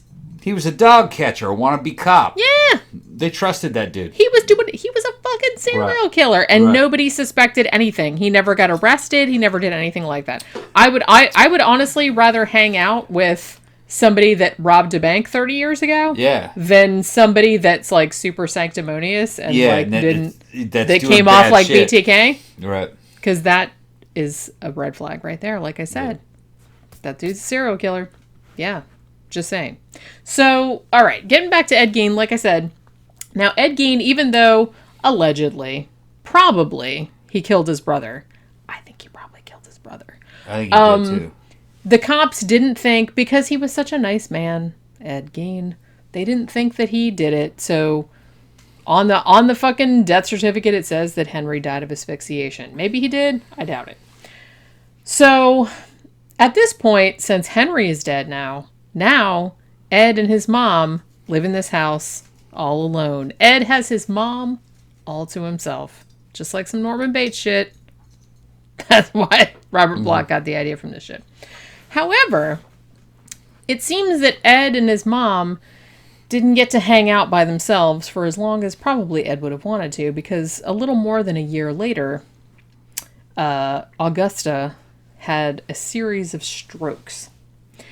Now, one thing that I heard, she had a few strokes, so Ed was like kind of she was still a little bit mobile, but she needed somebody to take care of her. So Ed was kind of like taking care of her. Now, what I heard was that she's still kind of like walking around. She'd had a couple strokes, but she was still, all right. Apparently, they go to this neighbor's house for whatever reason. And the dude there was beaten up on a dog or something like that, which I guess Ed was kind of like upset about that. But Augusta got upset because this guy had been banging a woman who wasn't his wife, which of course... That's not her business. Well, obviously. Right. Well, we normal people know that. Right. But in her mind, that was like the worst of the worst, because fucking busybodies, man. Right. I don't understand like why you want to stick your nose in other people's business, but that was kind of Augusta's whole thing. So apparently she got really upset, not so much about this dude like hurting and killing a dog, which is obviously the bigger issue here, but because these two were shacking up and they were not married.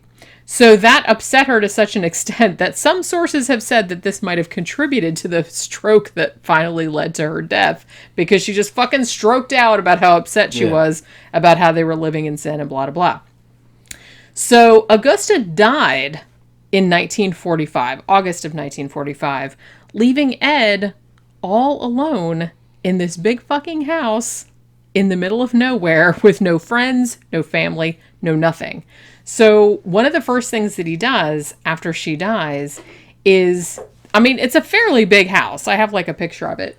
So the whole second floor, like where her room was and everything, I guess he like closed it all off and like left it the same way that it was when she died, like so he could preserve it.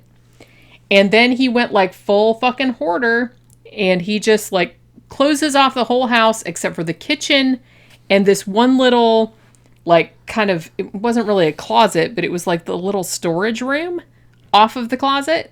He moved his bed in there and like slept in there, and he lived in the kitchen and this little storage room. Weird. And that was it. And the whole rest of the house, and it was a fairly big house, was all closed off because he wanted to preserve it. And like I said, at this stage, he went like full fucking hoarder. Like he's just in there like eating cans of pork and beans and leaving the cans in the house, and there's like flies and so it gets a lot worse though. And so we will get into that when we come back from the break, but we need to take a break now because it's been like over an hour, and we probably need to like refresh drinks and walk around and whatnot. Yeah, I'm almost empty too. So, okay, we will be back in just a few minutes talking about all the horrifying details of the shit they found in Ed Gein's house. This is so horrifying, you guys. All right, so we will be back in just a few minutes. What you doing, Pokey?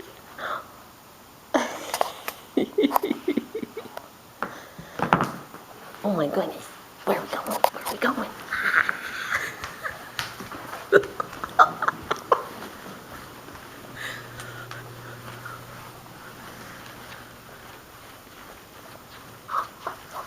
Yeah, oh no, what is it?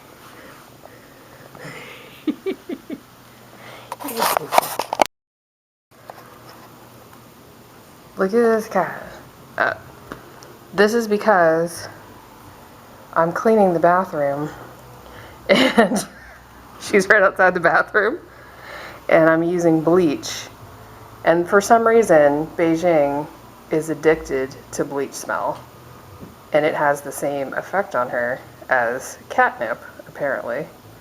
She was in the bathroom earlier rolling around on the bath mat like a crazy person.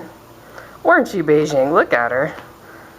Oh, you love the bleach, I know. I'm not giving you any, though. It's bad for you. But she is really... Look how excited she is.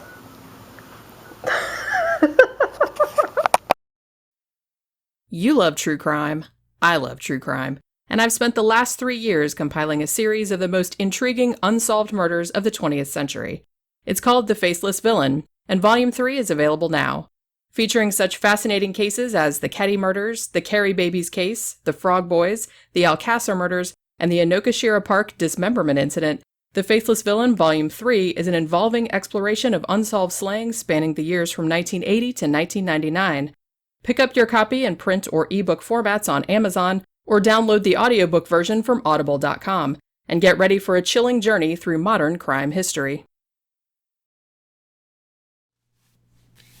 All right, we're back from the break. And we're now getting down to the nitty-gritty about what this motherfucker did. Yeah. Right. During the break, I remembered that I had posted a picture on Instagram of me and tiny Leatherface. Look, I have a tiny Leatherface. Yeah. And I was like, this is a hint as to what the show is about. And somebody guessed, which I thought that they would. But look, these are really cool. Like, I have a little tiny Leatherface. I also have, like, a little tiny Freddy Krueger. Yeah. Little action figures. And a little tiny Jason Voorhees. Yeah. They move, too, don't they? They are articulated. And also, they have little tiny, like, little environments. Yeah. Like, look, Jason has a little Camp Crystal Lake there. Right. Freddy has a little boiler room. And, oh, poor old Leatherface, he just has, like, a table with, like, a vice on it or something like that. I think, like, you know what's weird? I think my ex-husband bought me these. Which he sucked in a lot of ways, but you know what I mean? Oh, shit. Talking bad about the ex. He knew me. Yeah. I have to say, because I was delighted by these. So we're talking about Ed Gein. Now, Ed Gein had idolized his horrible, horrible mother. Yeah. And I feel like when she died in August of 1945, it was almost kind of like...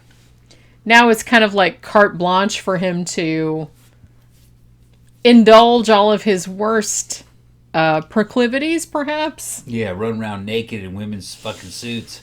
Women's skin suits. Because now he's all alone in this giant house that he has mostly closed off because he's like preserving it as a shrine to her, I guess.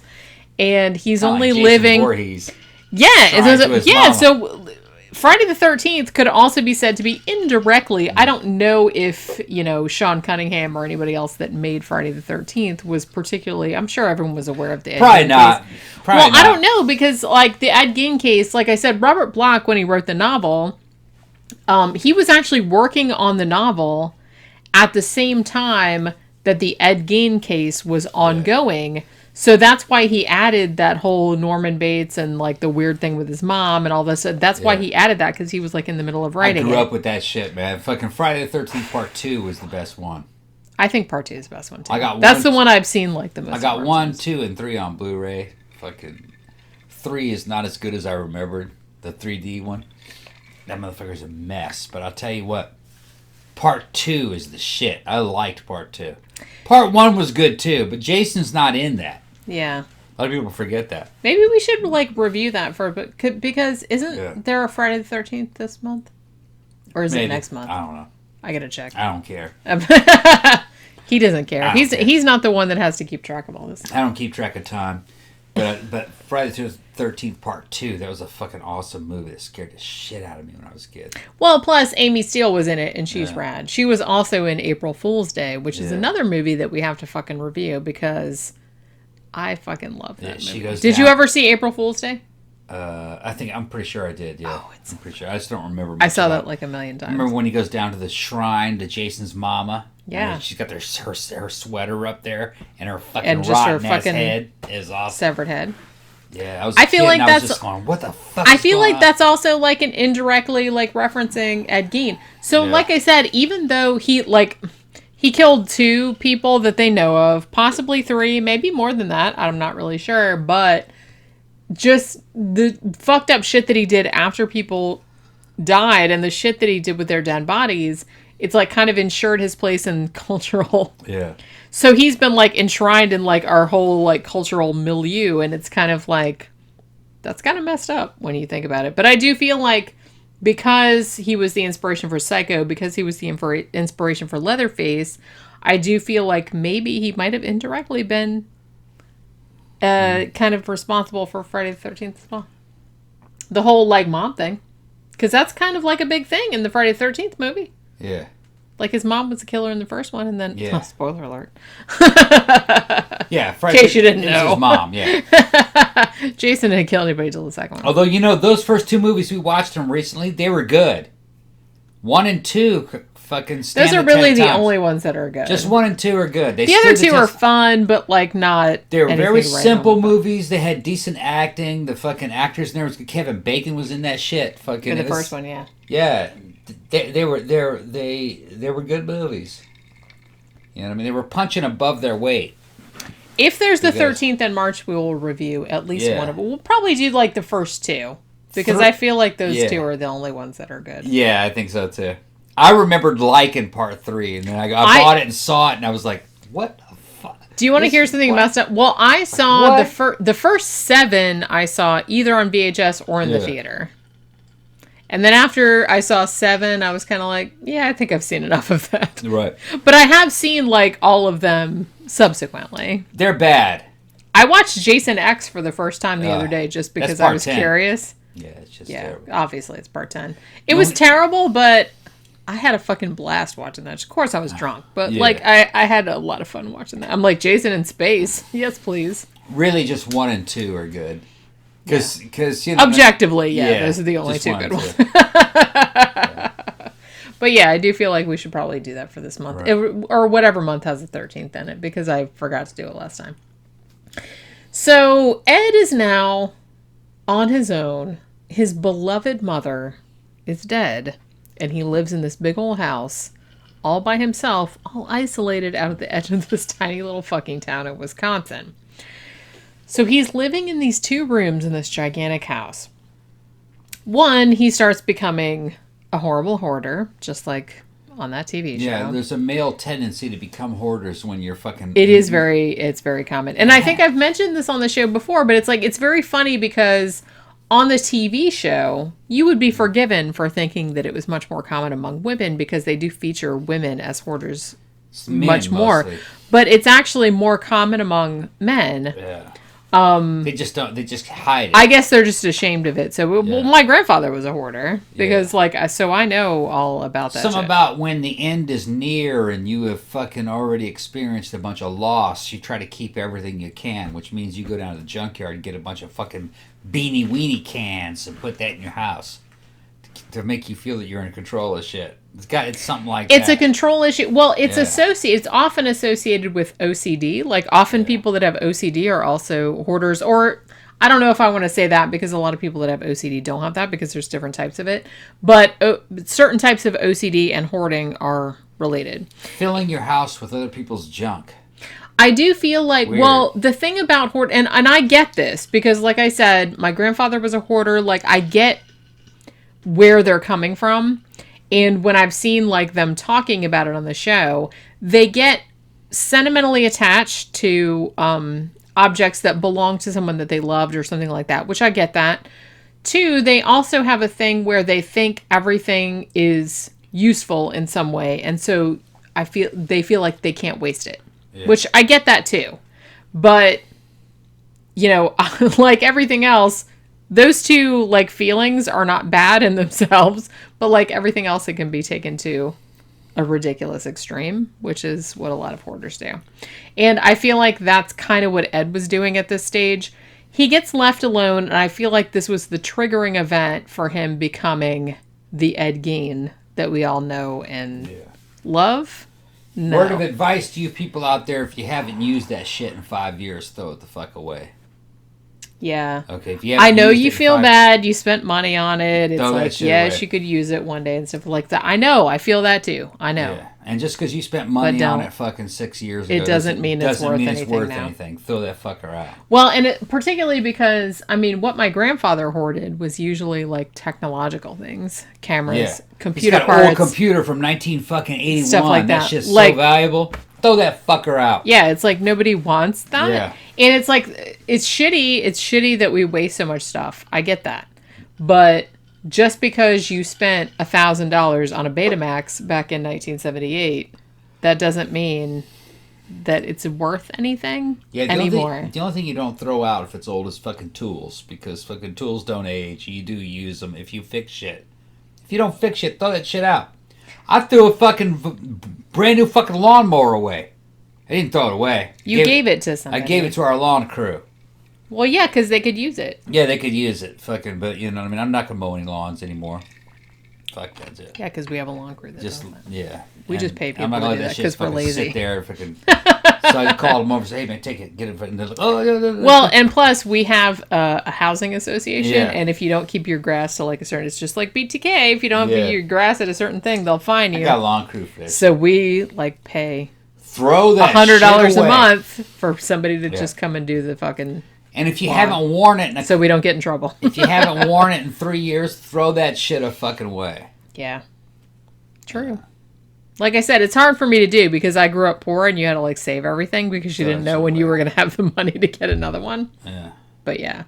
So I feel like Ed had hoarding tendencies as well because, you know, it's not only was he, and we'll get into this, but not only was he like robbing graves and like, you know, taking bones and stuff, but he was also like going to dumps and finding stuff and bringing it back to the house and not throwing anything out. Like he would eat a can of pork and beans and he would just leave the can in the fridge. He wouldn't like throw it out or put the can out on the curb Let or those whatever. maggots fucking pile up in there. Yeah, so he's just like got fucking cans. Maybe not as bad, and I don't know, but remember that episode of Hoarders where that woman was like shitting into plastic bags and like just had piles keeping of shit? her own shit. I don't know if he was doing that, Right. but She had a fucking pile of fucking bags of shit. Bags of fucking shit. 6 feet high. well, because her plumbing didn't bathroom. work and Right. she didn't like ever get anybody to fix it, And the enzymes ate through the damn floor. and the floor collapsed. The floor fucking collapsed from her shit and her bags of shit. That shit fucking. Jenny and I saw that. I lost it. I was like, I couldn't fucking. I couldn't stop gagging. I had to leave the fucking room because I kept couldn't going. They ended up locking her up though. She was not. They couldn't keep her. She free. wasn't right. Well, that kind of They stuff. locked her ass up. Like, look, if you want to keep stuff, fine. Yeah. But it's like, if you're keeping bags of shit in your house, Yeah. one, yeah, that's crazy talk. Two, that's like your neighbors.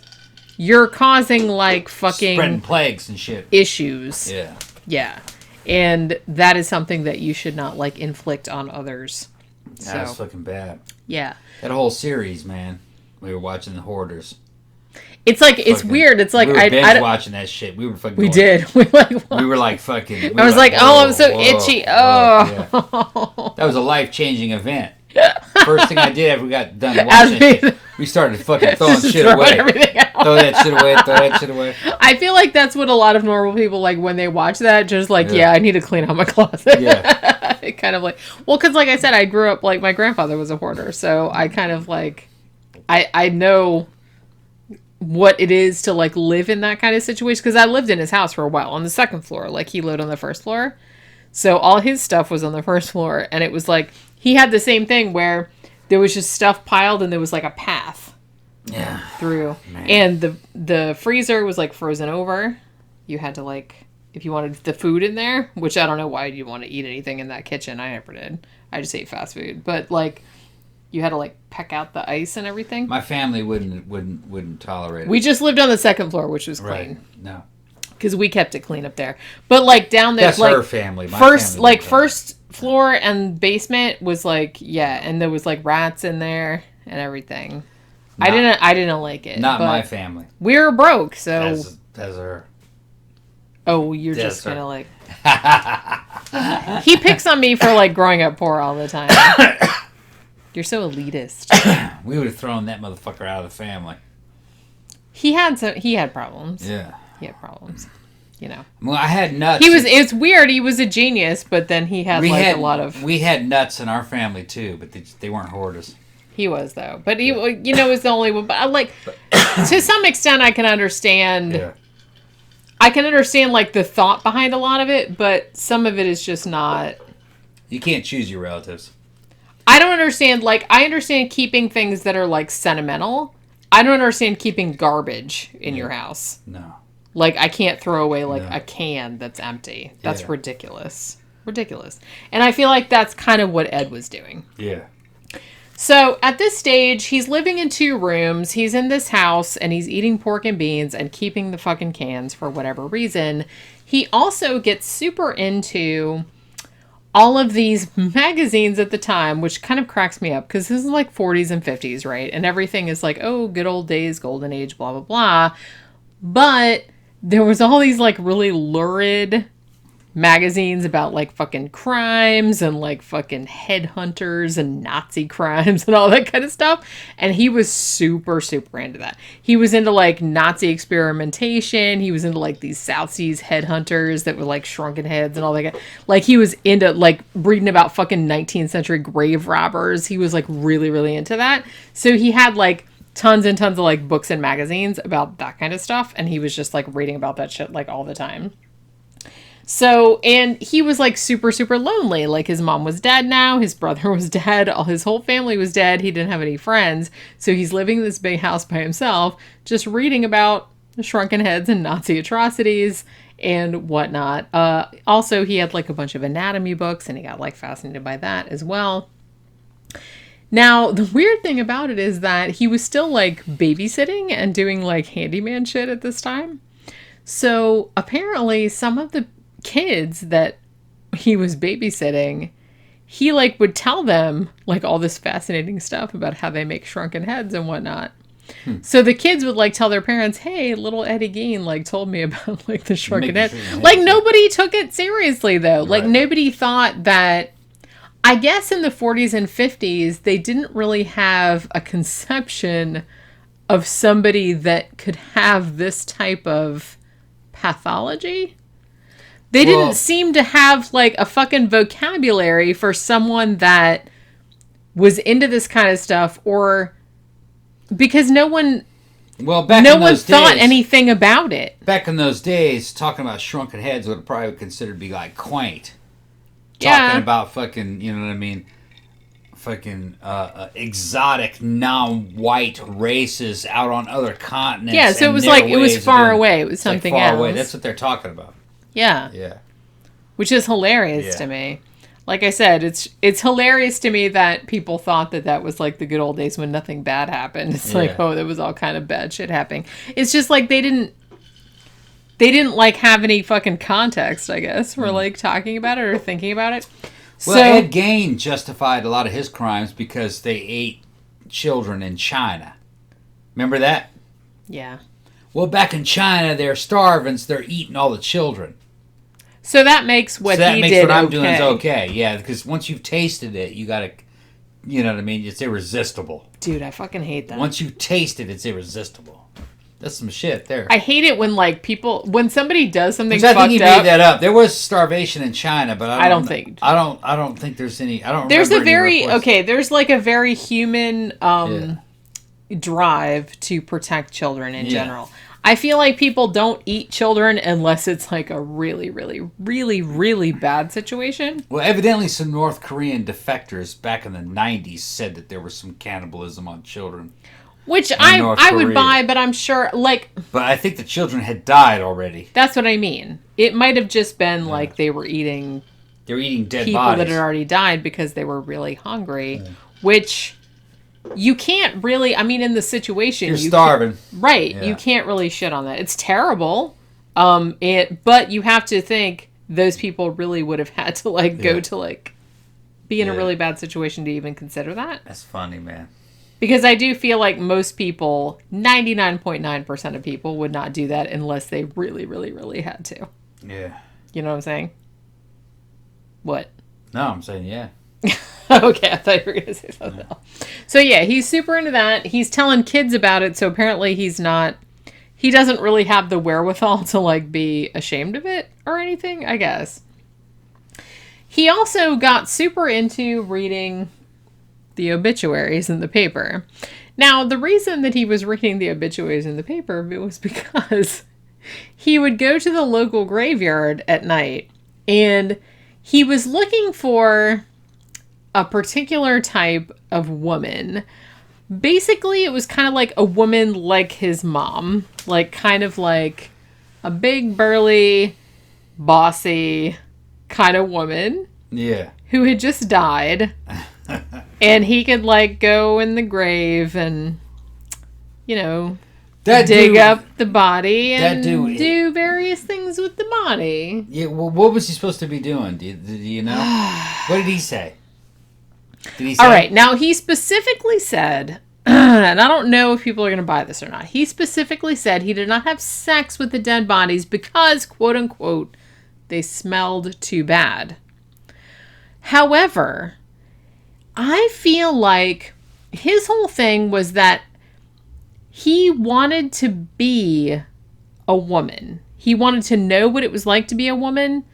So I feel like his whole thing, yes, it was sexual, but I don't know if it was like a power dynamic kind of thing, like a sexual sadist.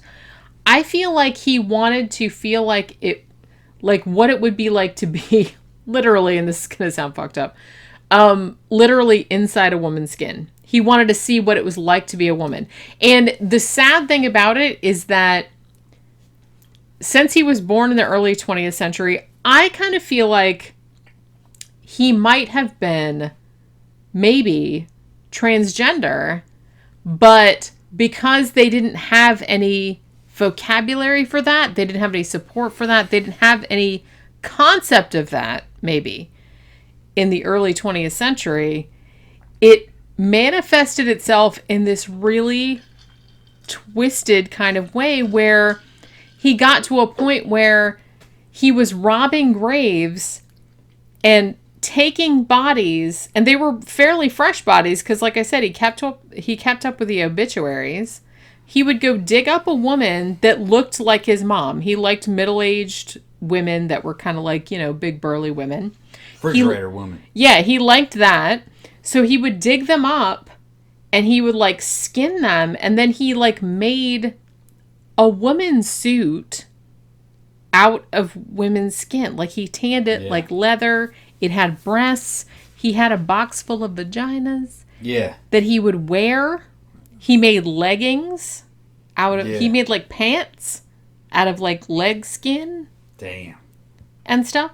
So, and he would like put these clothes, quote unquote, on and like caper about in them. So, run around in the moonlight outside. So I feel like his problem was not so much that, as I said, I don't think he was like psychopathic or sociopathic like somebody like Ted Bundy or something like that who just hated women and wanted to like destroy them. I feel like he wanted to be them, but he didn't have any way of expressing that other than digging them up and wearing their skin. I have a different take on it. I mean, like I said, had he been brought up in a more loving household or a more normal household, he might have been able to find other ways to express that. I just feel like this was like a terrible, terrible situation all around. I have a different take on it. I think the mom was molesting him and his brother. It's possible, sure. I think he was into it. She died and he missed it. And I think he was attracted to women like that. You know what I mean? He was kind of fucking trained to be attracted to women like his mom. You know? And he was going down there and he was digging it up. Yeah. Yeah, he was making suits. But he was putting those suits on, and what he was doing is he was masturbating. He was jerking off. Yeah. I don't know if he ever had sex with a living woman or not. I don't believe he ever did. Besides his mom, probably not. I think he had sex with his mom. Like I said, it wouldn't surprise me. I think it wouldn't surprise me. I don't know if that happened, but it wouldn't surprise me because that does seem. And then he was trying to become his mom. At the same time. Well, like I said, that's where like Norman Bates. Right. That's where this idea comes from. Was sexy. Because that's all he knew. You're right. That's all he knew. Yes, In a I'm way- not buying all this. He gave all these other explanations. He just didn't want to admit to it. I'm saying I'm not buying that. I'm not buying that. There's a much more simpler answer to all that. Is that he was fucking his mom and he missed that. Yeah, and he it could couldn't be. get her back, so he's trying to make some kind of weird substitute. You know what I mean? But he also wanted to be the substitute. Yeah, well, you know what I mean? He had like a weird, I feel like he had this weird love-hate relationship with her. Maybe he watched his mom fucking, you know what I mean? Maybe he had like this voyeurism towards his mom. His mom was fucking, you know what I mean, putting on shows for him. And once she was gone, he decided to like take her place. You know what I mean? To put on these fucking shows. Maybe they never touch each other. Yeah. You know what I mean? I was listening to like last podcast on the left, Maybe and something like that. they speculated that maybe the mom had made the sons masturbate in front of her Yeah, I imagine there's some shit like that going on. because she discouraged any Oh, like physical real contact. sex between like they couldn't have any normal relationships Right. with women. So maybe And he so watched- maybe she encouraged them to masturbate, and maybe she wanted to watch that shit. And maybe it went the other way too. Maybe she was masturbating in front of them. That's what I mean. You never So- know what's going on with these types of... So eventually what happened is it merged in together. Where he wanted to masturbate and be her at the at same the same time. time. So it was some weird shit like that. That I'm just wouldn't trying to surprise me. fucking, you know what I mean, I'm not into these big fucking, you know what I mean, big fantastical explanations and all this fucking highfalutin psychology and all that crap. This shit fucking boils down to fucking sex. You know what I mean? He was into it. And his mom was in there. And that's the only thing I can come up with. Well, obviously he did have some kind of sexual attraction to his Yeah, mom definitely. because Definitely. it does seem like most of the bodies that he dug up That's 'cause that and was the the only women one- that they know that he killed were physically very similar to his mother. His mom was the only woman he had access to. Yeah, he didn't have any So- experience with any other right, so woman. that's- Whether he had sex with his mom or not, I don't Right. know. So But his whole sexual orientation was fucking centered around her. yeah, And which that's messed up. yeah, but then there's That's also messed up. like a selfishism in sex, you know what I mean? You're trying to get off, so it's about you too. Well, that all became merged into one thing. So he wanted to fucking be in a woman's skin and masturbate. And I guarantee you he made that fucking suit so he could jerk off in it. Well, yeah, I think all- that was the whole. That's what that was all about. That's what, if you've seen Silence of the Yeah. Lambs, where he's Yeah. making a woman's skin suit, that comes directly from, because Ed Gein, he really did that. I mean, that's out of my fucking imagination, you know what I mean? I'm not all that fucking crazy. But Really, you're but, just a little bit crazy. not a Yeah, lot. but that's what I think he was doing. Yeah, it definitely does seem like I'm trying some to wires fucking- got crossed. Right, I'm trying to put in Ed myself in Gein's there fucking brain. sideways. I'm in there going in that shit sideways, trying to figure it out how a pervert like him would try to decipher what the hell, you know what I mean? And with his limited information, his Yeah, limited experience. limited experience. He had never right. had actual real Right. sex with a woman, That's as far how as I I'm, know. That's how I'm thinking how that might have gone. It was something like that. Like, his mother was kind of like the only Woman he knew about. that he knew Right. to any great Well, extent. she had raised them so no other women were acceptable. So he was totally focused on her. Mm-hmm. And that's the way I see that going. Yeah. I mean, you know, this is pre-internet, and they didn't really even have fucking, you know, good television back then. What could this fucker know? You know? And in a lot of ways, as shitty as a lot of shit on the internet is, I feel like it's maybe saved a lot of people. Well, at least you could fucking find out that you should have sex with people you weren't related to. Right. Well, and there are at other least people. there's porn out there, and you can see that, Right. like, no matter how weird your fetish is, it's Not like that other weird. people have that, Yeah, and yeah, it's it's like not you as- can talk to other people that have Not it. as weird It's- as Ed Gein's face. Right. Right. So, yeah. and it's like you don't have to kill anybody to do Right. it. It's like other people Yeah. have that. It's fine. It's like, you know what I mean? So I do Yeah. feel like that's why I was saying earlier that Ed Gein is kind of one of the cases where, because like some people that we talk about that, you know, some serial killers who we talk about that are just like fucking psychopaths, that I think they probably were born like that, or there's not much you could do about it. Ed Gein, I do feel like, had he been born at a different time, had he been raised in a different situation, It sounded like he was he more might like- have turned out okay. Yeah, it sounds like he was more created than anything else. I definitely do feel like in that case. So in that way, I feel like a modicum of sympathy for him because he was kind of like a pathetic figure. Yeah. He doesn't, even the people that he killed, yes, he killed people and that's horrible, but he didn't seem to enjoy the killing of them as much as, I think on last podcast on the left, they said he was more like a product killer than a process killer. He did not enjoy killing people. He didn't torture them. He didn't do anything. He just wanted to kill them like quickly so he could use their bodies in the way that he wanted to use them. He wasn't into the process. He was into the right, product. which, like I said, that's also horrifying, but at least the victims didn't suffer. Like, he didn't get off on suffering the way that some serial killers do. So, in that way, I can feel a little bit sorry for him because he did obviously have some mental issues and he had some, like, really fucking fucked up shit going on in his childhood. But, I mean, that didn't excuse what he did, obviously. So, yeah. So, basically, he's like, fascinated by women because his mother had always taught him that all women were whores, but they also had, like, this power over men. You know what I mean? And that fascinated him because he didn't know a lot about women in real life.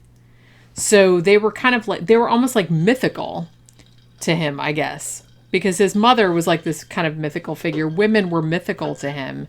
So I feel like he was kind of like exploring that. Like he wanted to become that because he was fascinated by the power that they had. So Ed has been robbing graves and he has trophies, let's call him that, like around his house and stuff.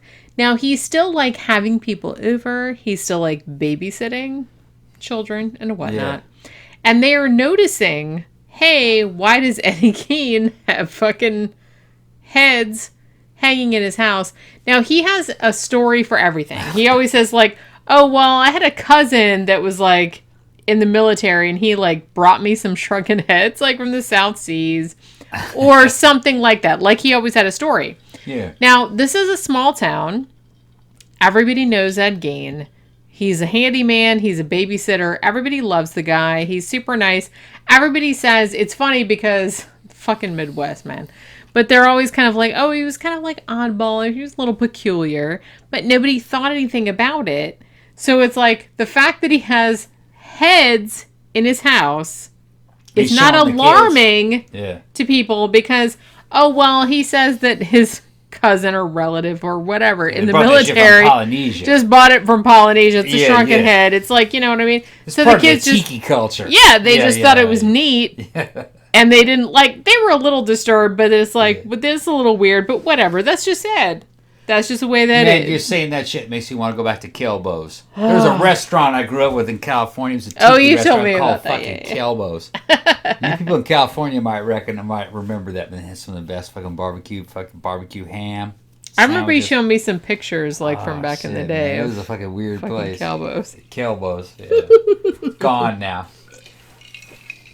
I feel like for a while there was like a resurgence of tiki culture because I remember being in New York City back in 2008, 2009, and I went to a bar there that was like a tiki themed bar, and it was like but it was like a dark, like a punk rock tiki theme. It was like really cool, but that was a while back. Too bad, man. You'd have loved Kelbo's. Too bad I can't. I probably would have. Oh yeah, really good barbecue sauce. It was kind of like whiskey based barbecue sauce. All right, I'm already intrigued. Yeah, it was really dark in the restaurant, super dark. I like that too. so you couldn't tell how dirty it was, probably.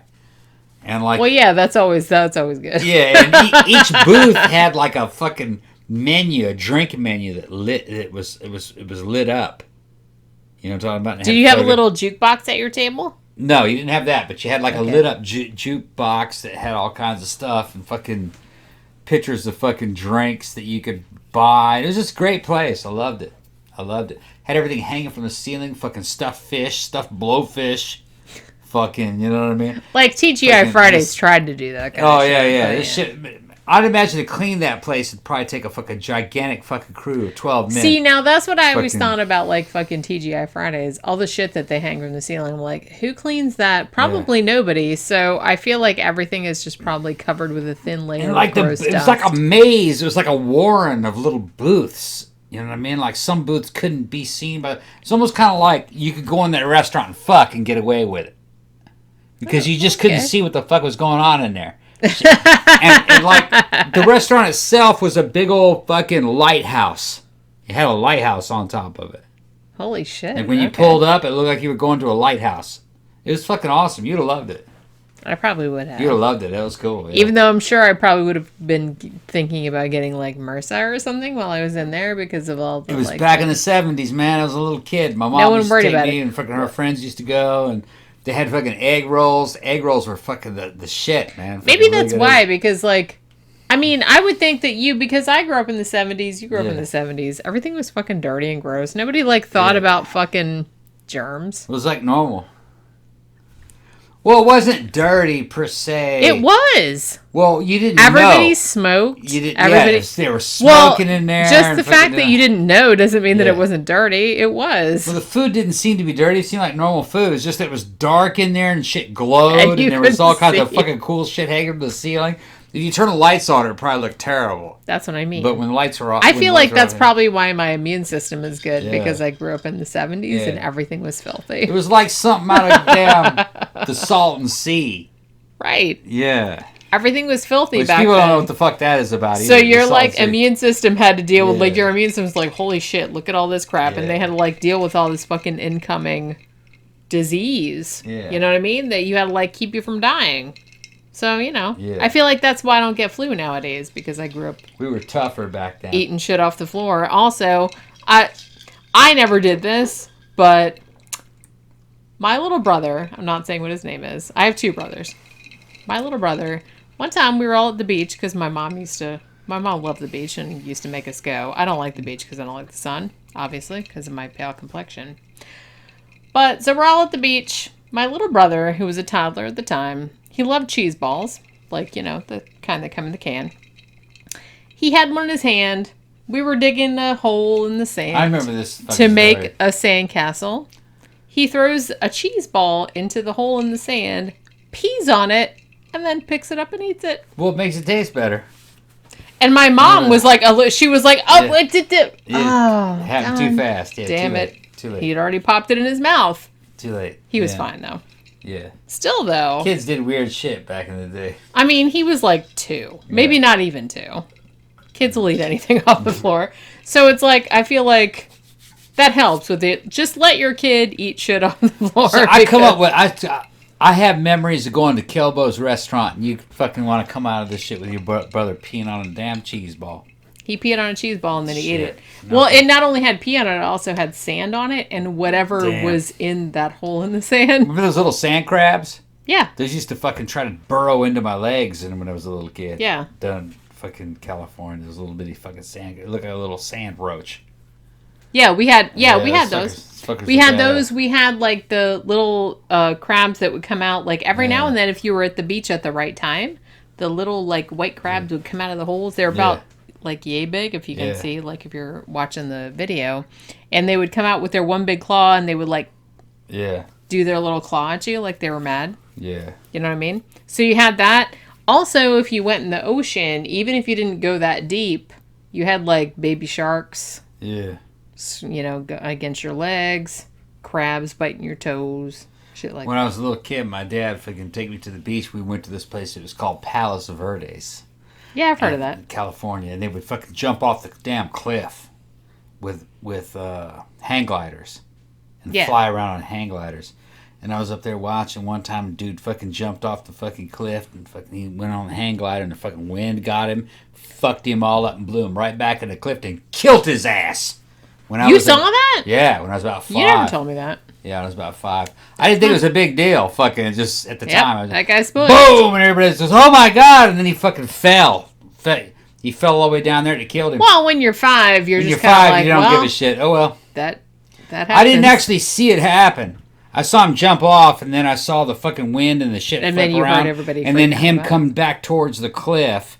But then he went out of my vision, and he hit the base of the cliff, and everybody's going, ah! And then he evidently fell down to the Yikes. bottom, and it killed him. Fell a couple hundred feet. Yeah, I guess so. Yeah.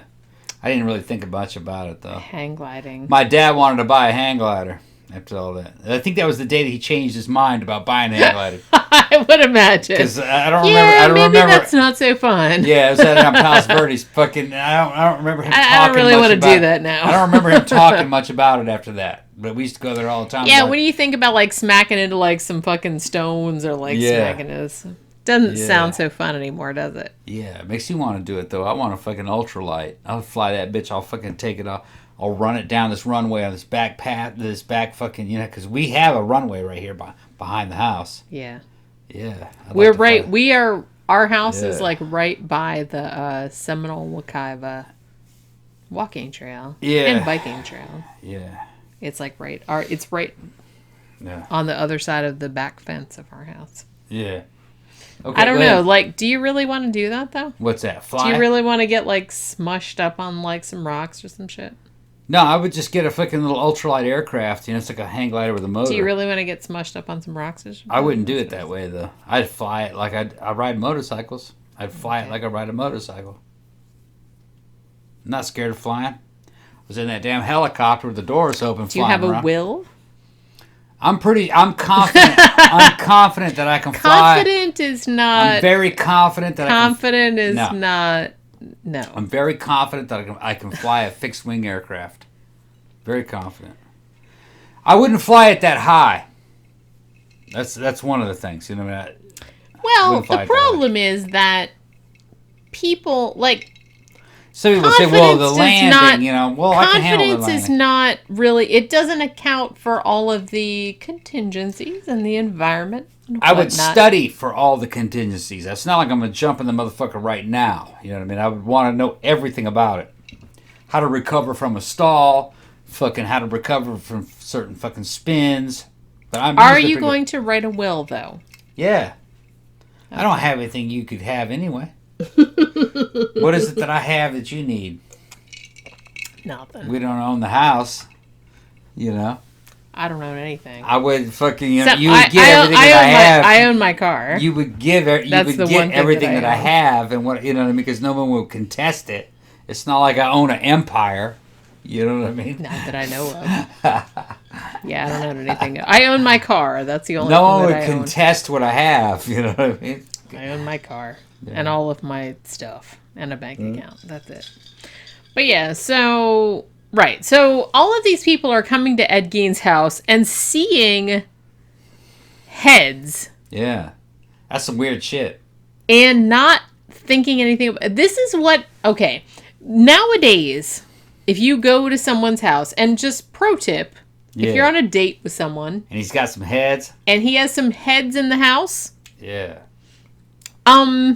maybe call the cops. I'm just, Right. you know what I mean? I'm just saying it's a red flag. But like back then, Back then, you could make up a story that might be plausible. yeah, like back then he was just kind of like, oh, you know, somebody brought me those shrunken heads from like the South From the Pacific or whatever. Philippines, yeah. or whatever. So it's like everyone was just kind of like, oh, Ed, he's Yeah. so, He's got shrunken he's heads. from such the an Philippines. oddball. He's so crazy. Yeah. Like no one thought anything of it. Yeah. Nowadays, you would be on every watch list, imaginable, and rightfully so. Well, there's a lot of shit we used to do back then that today would be red flags. I remember. I'm just it. saying, it's like people Like, came don't give to that child gasoline. Shit, I was fucking walking around with whole gallons of blowing gasoline. stuff up. Yeah, we're gonna blow some shit up tonight, boys. I know. Well, my Yeah. my brothers did that too. Yeah. Like they're just kind of like, hey, buy some firecrackers. They set the woods Yeah. on fire. Hey, go get Dad's shotgun. Yeah. He's You fucking, know. fucking right. Used to walk around with a damn fucking 12-gauge shotgun. Autoloader. Fucking Remington 1100 shotgun. Fucking Well, walking and around. when we were kids too, they'd be like, hey, give the kids some liquor. It's fine. Yeah.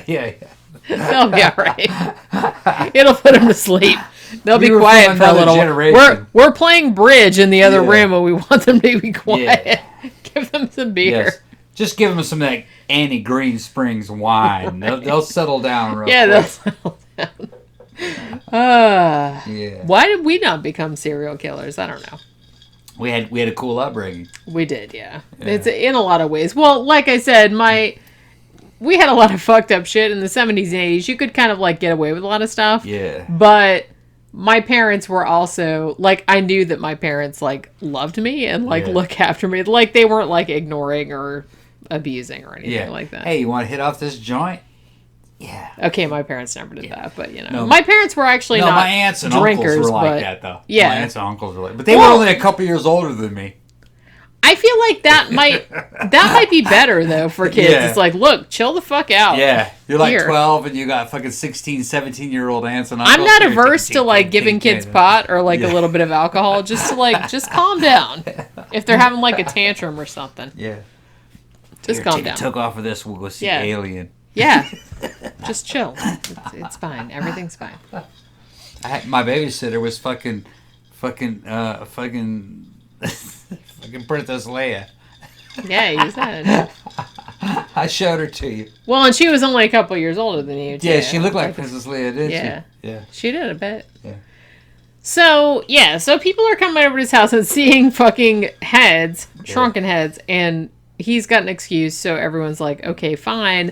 Now, he did have a reputation around this very small town of being a little bit of a weirdo, but nobody thought anything else about it. Now, it should be noted, though, and I'm not sure how relevant this is to Ed Gein's case, but it's worth mentioning that during the 1940s and 1950s, in this area of Wisconsin, there were a lot of unexplained missing persons cases. Now, as I said, Ed Gein is not considered a serial killer because he really only confessed to killing 2 women. Maybe he killed his brother. Probably. Maybe he killed some other people, but they can't prove it. But there were an unusual number of people that went missing in Wisconsin in this area around this time period. So some people have speculated that Ed Gein might have been responsible for this shit as well. Now, one of these missing people was an 8-year-old girl named Georgia Wexler, who had been coming home from school and disappeared in 1947. There was another girl named Evelyn Hartley, who was 15, and she was babysitting, and she also vanished.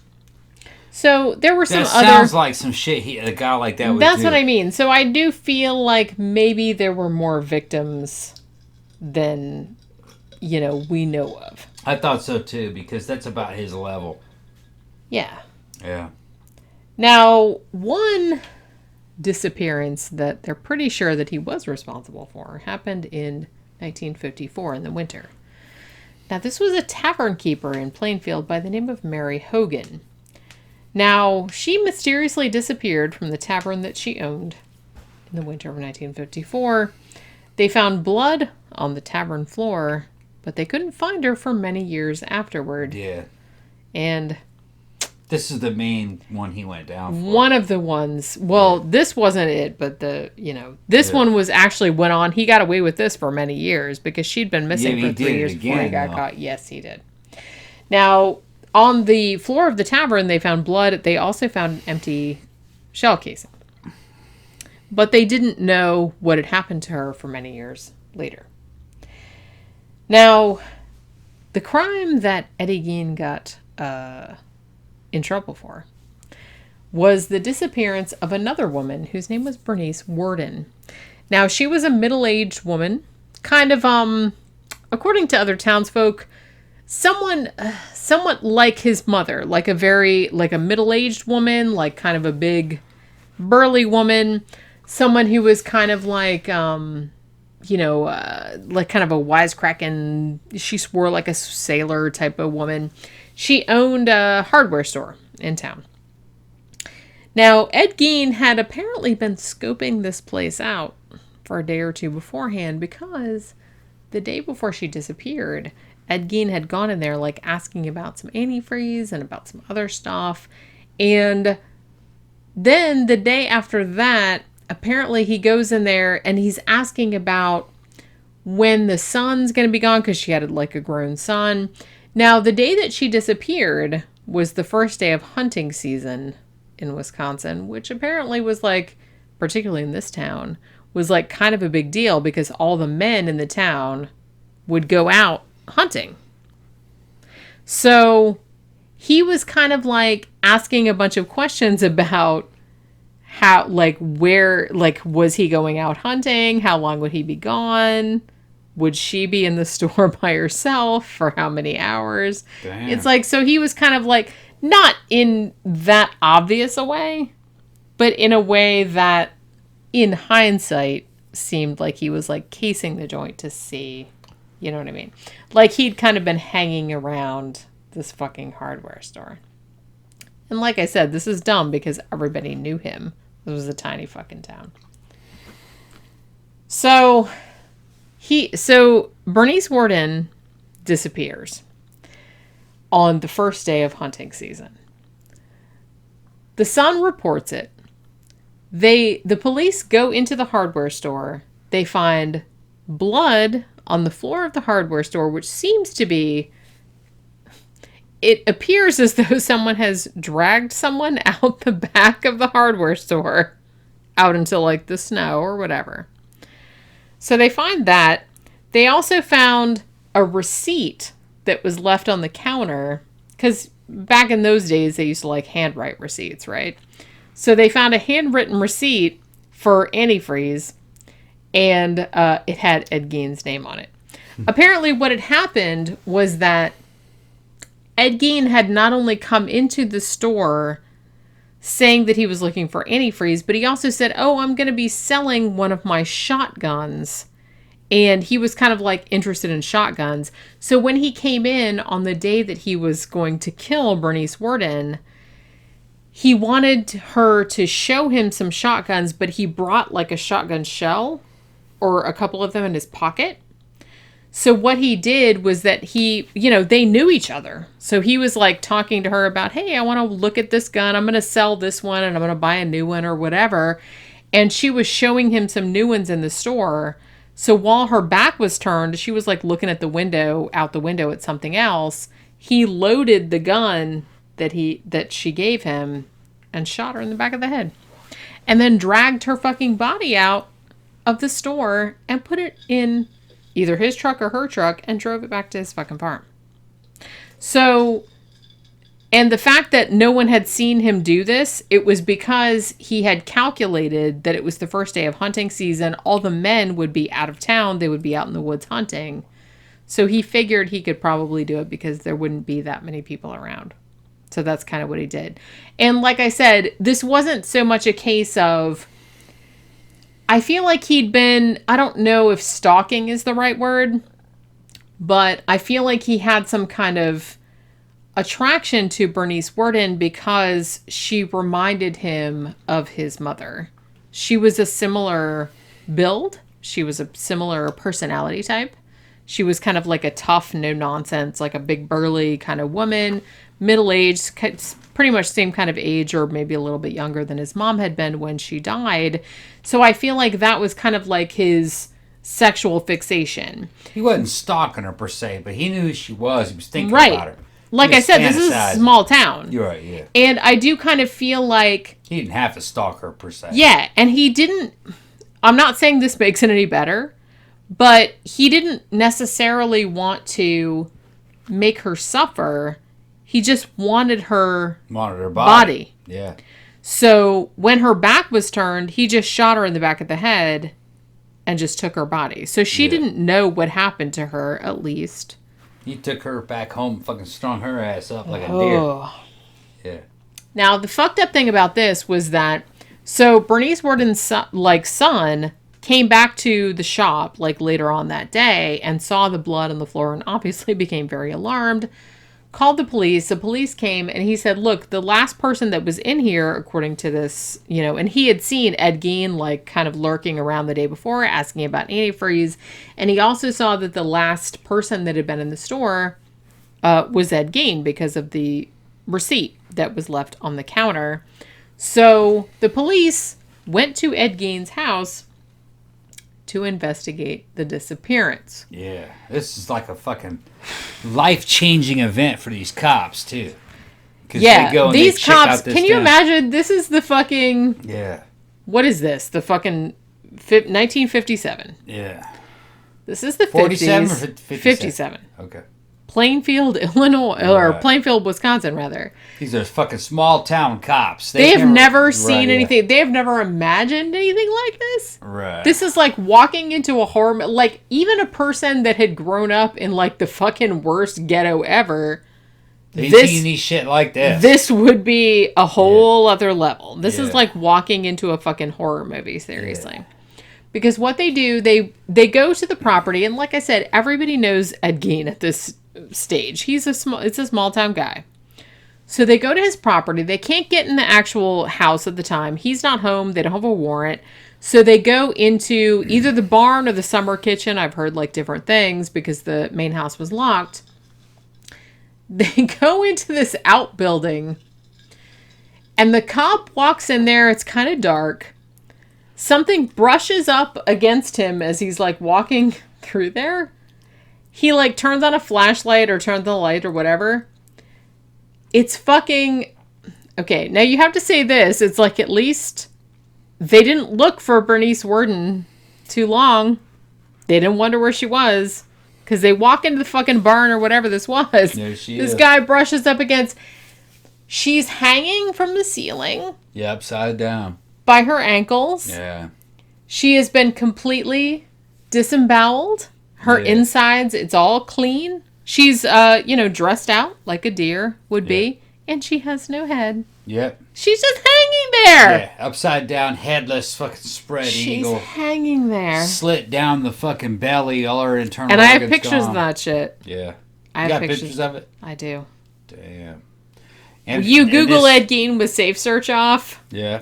at your own peril. Right. I'm just saying. Yeah, those cops see that shit. They're and fucking dude just flipped the fuck out. Yeah, he barfed. They never seen anything like I don't that. blame. Well, like I Had her said, dressed like a deer. this is a cop in a small town. Like, probably Right. the worst shit he had to deal with was like some Yeah. fucking robberies And or they like s- cats in a tree or They something. psychologically weren't ready for that. I No! mean, they didn't know what they were Who gonna would find. be? Who would be? But he's got her fucking dressed up like a deer. She's hanging there. Yeah. And the cop, like, it brushed against him. He didn't know what it was because it was dark. And then Right. he turns the flashlight on. There she And it's a is. fucking human body, like a headless body with no guts in it, like Yeah. hanging upside down. Yeah. And it's her. Yeah. Holy shit. He's preparing the body for whatever it was he was going to do with it. So at this point, Yeah. obviously, they're like, okay, well, we know where Bernice Worden went then. And then they start searching the rest of the property, and that's when the real fun shit begins because they find... You saw Texas Chainsaw Massacre, right? I'm assuming most people saw Texas Chainsaw Massacre. Pookie, what are you doing? Oh, she's tearing shit up. Tearing shit up. Everybody saw Texas Chainsaw Massacre. Okay, like, you know when they first stumble into the house and, like, there's all this fucking furniture, like, made out of bones and stuff? Okay, well, that's kind of like what they found in Ed Gein's house. They go into his house. Like I said, it's like a hoarder kind of shit. Like, he's got, like, all the cans and garbage and shit like that in there. There's, like, flies everywhere. Also, he had been eating soup out of people's skulls. Yeah, he had a skull. He turned into a bone. Or, excuse me. He had a several skull, they turned into skulls. a bowl. Yeah. Several. And he'd Yeah. been eating out of them. He had fucking... He had a belt made out of nipples. Nipple He skin. had a belt made out of women's nipples. Yeah. He had a fucking... Okay, Hey, like... dude, what are you doing? Damn it, Pookie. No. Stop. He had, like, you know your window shades on your window? Like, you know the string that you pull down to pull the shades up? Okay, like, he had those, but at the end of the string was, like, lips. Like, people's lips. Using lips as pull strings. Yeah. He Some had, weird like, shit. human faces in boxes. Under his bed, Yeah, weird there was shit. boxes with noses in it, several noses. I think he had a whole bunch of pussies, too. He had a whole box of human vulvas. Yeah, a whole bunch of fucking pussies, yeah. One of them was spray painted silver because Shit was magic. when they asked him later, well, he was experimenting with different methods to like preserve them. Yeah. And he thought spraying them with silver paint would make them last longer. Well, that's what he said. That's probably not what it was. I mean, you can't trust what these guys say. It might have been some kind of sexual fantasy thing with silver I don't look know. better, you know. Some weird shit. He had, man. he had a box full of pussies. Yeah, He had a box full of pussies. Yeah, I saw the under his bed. I saw the damn photographs of that shit. I'm like, what? Now, And he had- admitted to wearing them. He would wear them over his own crotch. Yeah. Because, and also, when they opened the closet, they found the charming and delightful sight Yeah. of, as the aforementioned, he had made a vest of women's skin Yeah, it's weird. that had boobs on boobs on it. Yeah. He also had leggings that he had Yeah. made of a woman's skin. He had a face, too. The face was smiling. He It had several faces. Yeah, he had faces that were smiling, had lipsticks painted on them. Yep. It's just some weird shit. He had some stuff in the damn chair. He had a chair. He had a chair made out of human skin skin and bones. woven into it. It's fucking weird. Yep. And also, He was into it. He was into they it. found Bernice Warden's head in a burlap sack. He had the head was still intact and like recognizable because as soon as they pulled it out of the bag, they said, "Oh, hey, that's Bernice." Yeah. Ed had put nails into the ears. Yeah. And then had like tied twine around like he was gonna hang it up like a fucking Christmas ornament. He was gonna hang it up on the wall like a decoration. Yeah. He was This dude's not right. He's a weird dude. Not right. Some of these people he killed, some of them he actually just dug up. They weren't See, all the people that he killed. yeah, so- that's where the problem arose because even though he admitted, I mean, obviously he had killed Bernice Warden because she Right. wasn't missing for that long, and then they found her fucking dressed out, headless body in his barn, Yeah. and then found her head, which he looked like he was going to hang up like a fucking macrame planter in his fucking house. They also found Mary Hodges' head in yet another bag. She had been missing for 3 years at this point. She had been the tavern owner that had been missing for all that time. The creepy thing about this was that the 3 years that she had been missing, like I said, this is a small town, so a lot of people like talked about her being missing.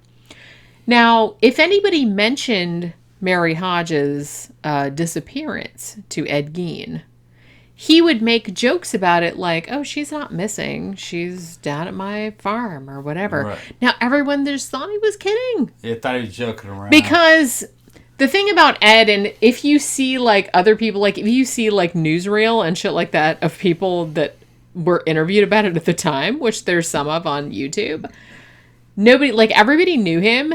So nobody thought that he was capable of that kind of shit. So everyone just said, oh, we just thought he was like a little weird. That's all. That's like all they thought. So he made like all these jokes about Mary Hodge. It's like, yeah, she's at my farm. Like I don't know if he said anything like as egregious as, oh, I'm drinking soup out of her skull or anything like that. But he said some shit like that. But everyone's just like, Ed, you're so crazy. He had body parts from 2 people that he definitely killed, but the rest of them he had dug up. That's what I'm Because saying. And that's they know where that they died of other things, and, Yeah. that they were put in the damn cemetery. So he was a grave robber too. He just wanted body parts. yeah, It seemed like he ran out of fucking women to dig up, so he decided to kill women and take their shit. You know. once Because they got he him, liked them of a certain age, and he likes them to be like mom. Yeah, and because they- that's kind of the only experience and with they women had to that he be had. fresh enough to where he could deal with them. Which is why he trolled the obituaries. Right. Because he was looking for women Right. of that description that had died fairly recently. Very recently, right? So he could, like, get in there and yeah, get the but skin. evidently, the death business really wasn't fucking satisfying his fucking demand for bodies, and he was going out there. He decided he's going to kill them. That's what I was saying. It doesn't matter whether or not he's a serial killer or not. The motherfucker's a serial killer because given it enough time, he would have been one. I do feel like if they hadn't caught him, If they didn't catch him, he would have killed several more. he would have kept on Right. with that. Because at this stage, I mean, once he had exhausted, apparently, the grave robbing aspect Yeah. of it, and he couldn't really, like, find it either because, like you said, he was a product killer. He wanted the bodies.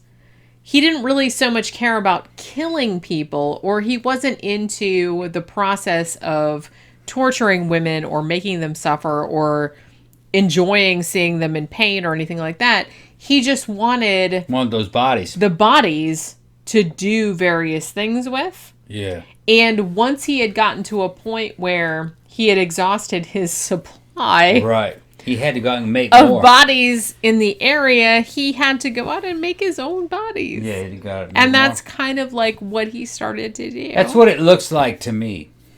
There weren't enough fresh bodies, so you had to make them. Yeah. Which means, motherfucker's a serial killer. I don't care about the little fine print about how many he killed. Had you given him a couple more years... Yeah, if he hadn't got caught, he would have done more. Continued in the same line. Sure. It's that same kind of guy. Yeah. I mean, like I said, even though his motivation was different, Right. I do feel like he would have. And I find it fucking hilarious that they've based guys like, fucking Leatherface and all these other dudes on him, fucking Hannibal Lecter, because those were pretty intimidating, physically imposing kind of guys. You know what I mean? Even Hannibal Lecter was kind of Buffalo Bill was based on him, not so much Hannibal Lecter. Yeah, true. But although Hannibal Lecter himself did some weird shit that was kind of like that, he's more of a cannibal. But Buffalo Bill, they definitely fucking used. Well, yeah, Buffalo Bill Yeah. made a skin suit, was making a skin suit So out it's of women, definitely just like on Ed him. Gein did. Ed Gein did that Right. shit. The thing is, though, is that Ed Gein was a little fucking pussy. Well, he was a But little scrawny dude. Little scrawny ass He's a little fucking scrawny pussy. dude. He wouldn't intimidate anybody. In fact, Well, that's why no one suspected him. Yeah, he didn't even intimidate watch. those women. He crept up on them like a coward and shot him in the back of the damn head. Although, it should be said that, and this is, I think I mentioned this when we were talking about Ted Bundy as well. I feel like when we were talking about Ted Bundy, remember how, like, all these other dudes were, like, talking about, like, what a great guy he was, and, like, he seemed so normal, and, like, he was just, like, one of the dudes and everything, but, like, women were like, nah, he's creepy. Okay, well, the Ed Gein thing, that was the same. Yeah. Like, all the other dudes in town were like, what? He's just a normal dude. He babysits Yeah, our the kids. women saw He that fixed shit, our though. screen door. But all the women in town were like, yeah, that dude's creepy. Right. Because they're like, he, like, stares at us, and it's, Right. like, super weird and everything. So women were, like, onto it. But, there was nothing you could, like, put your finger on. Right. But women were creeped out by him. Right. So And men were not. What'd they do with him? Well, what ended up happening, so they arrested him, clearly, because they Right. found all this fucking shit in his house. I mean, like I said, if you saw Texas Chainsaw Massacre, Right. that's not far off. Like, There in was his no way whole to house, deny the dude was fucking guilty from he day made, one. like, there was lampshades, there was, like, Yeah. notebooks. Right. He made shit out of human skin and Right. bones, and it's like he was making shit. And evidently the cops that were involved in this, these dudes were fucking changed forever. Some of these guys needed One a dude lot of- died Yeah. like a year or two later, and his colleague said, Yeah. I feel like Ed Gein killed him as well Right. because the stress of the stress case of what had happened, killed yeah. him, Yeah, this is even like- though he didn't kill him directly. I think this might have been the beginning where they're starting to give these cops and investigators fucking counseling after they're dealing with the fucking. they fucking crime, need too, it. yeah. I would need counseling Yeah, I after think it this. was like the beginning of all like, that. especially now, I mean, nowadays, people are more jaded nowadays, which in some ways is bad, but in some ways it's good because you don't, like, get quite as messed up because you're, like, expecting everything to be fucked up. Yeah. In the 50s, Right. in a fucking tiny town in Wisconsin, these dudes had never dealt with Right. anything like this. Can you imagine going into a house of someone you kind of knew and he just seemed like a normal dude? You go into his Right. house and there's a fucking headless woman that was, like, gutted, and then, like, belt of nipples. yeah, and then, like, you go in the house and there's, like, he's drinking out of skulls. There's a nipple belt. There's, like, fucking vulvas in a box. I think he had a heart in a pan. He did! There's all kinds of weird shit. Yeah. And he got a reputation later of being a cannibal. I'm not sure if he, like, ate the people. I think Yeah. he was just, what he would do, and he admitted to this later, was that he wanted to feel like what it felt like to be a woman. So he made a suit out of women's skin, and a lot of it was, like, tanned, like leather, and he would wear it, and he would, like, caper around, like, in the yard and stuff. Yeah, in his titty suit. That shit was He had a crazy. titty suit. He had leggings. He had Yeah. several vulvas that he could put on. He had faces, They call like those women's pussy faces. pants. They call those pussy pants. That's what they were. Man, this motherfucker was sick. Motherfucker was sick, Dude, bro. nowadays, just get some gender Yeah. reassignment surgery, get some counseling, it will be fine. They But do it's that. like They back in seem those fine. days, they didn't have, like I said, they didn't have any That dude had vocabulary issues. to deal with it. That dude So had it's like issues. he felt like he had to go dig up. Can you imagine? I have to go dig up bodies and take their skin, like make a fucking skin suit. What would Yeah. possess a person? ICP, Insane Clown Posse, was writing songs about him after this shit.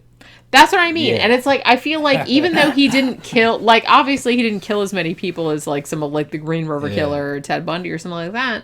But What he was doing with the bodies was what he enough. was doing with the body was Yeah. just so, like, beyond the Weird pale shit, yeah. that people are just, like, still fascinated nowadays. And he inspired so many killers. It's like, It's I definitely- can't even, I don't like, give- it I don't- just blows my fucking mind. I don't give a it shit. blows my mind. I don't give a shit what they say.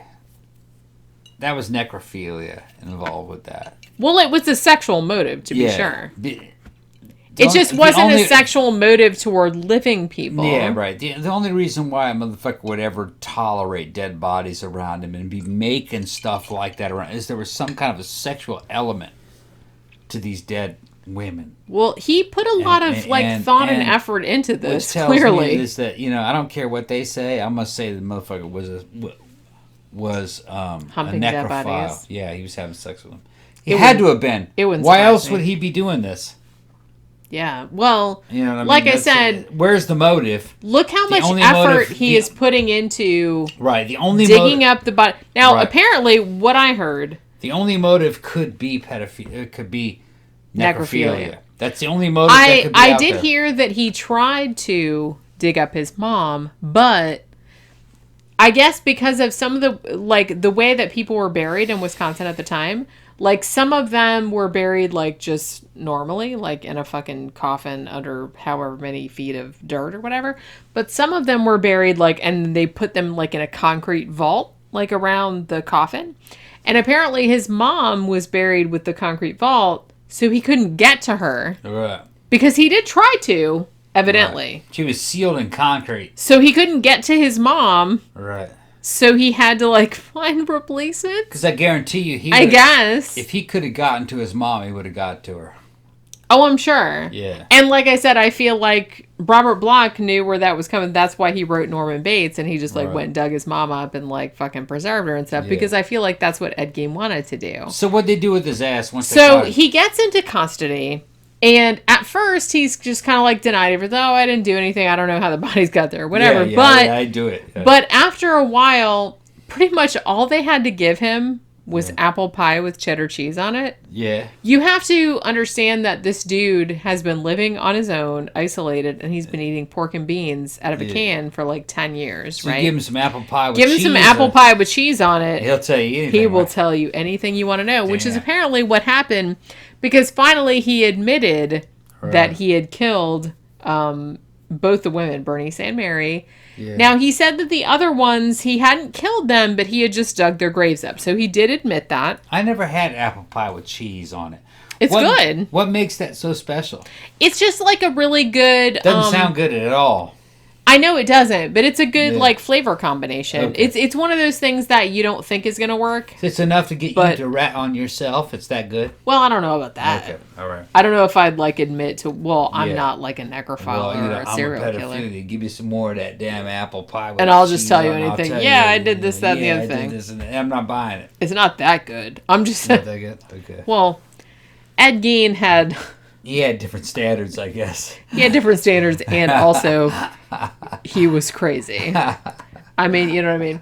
So they give him apple pie and cheddar cheese, and Right. he's basically like, he admitted it. He's like, yeah, well, these two women, Mary Hodge and, Bernice Worden, yeah, I shot both of them with a 22 in the back of the head, and I used their bodies for various things. He's like, the other bodies that you found on my property, I dug out of graves and Yeah. made things out of them, furniture, suits, whatever. It was free. It was free. Yeah. Well, that's probably what he was thinking. Didn't cost you anything. Yeah.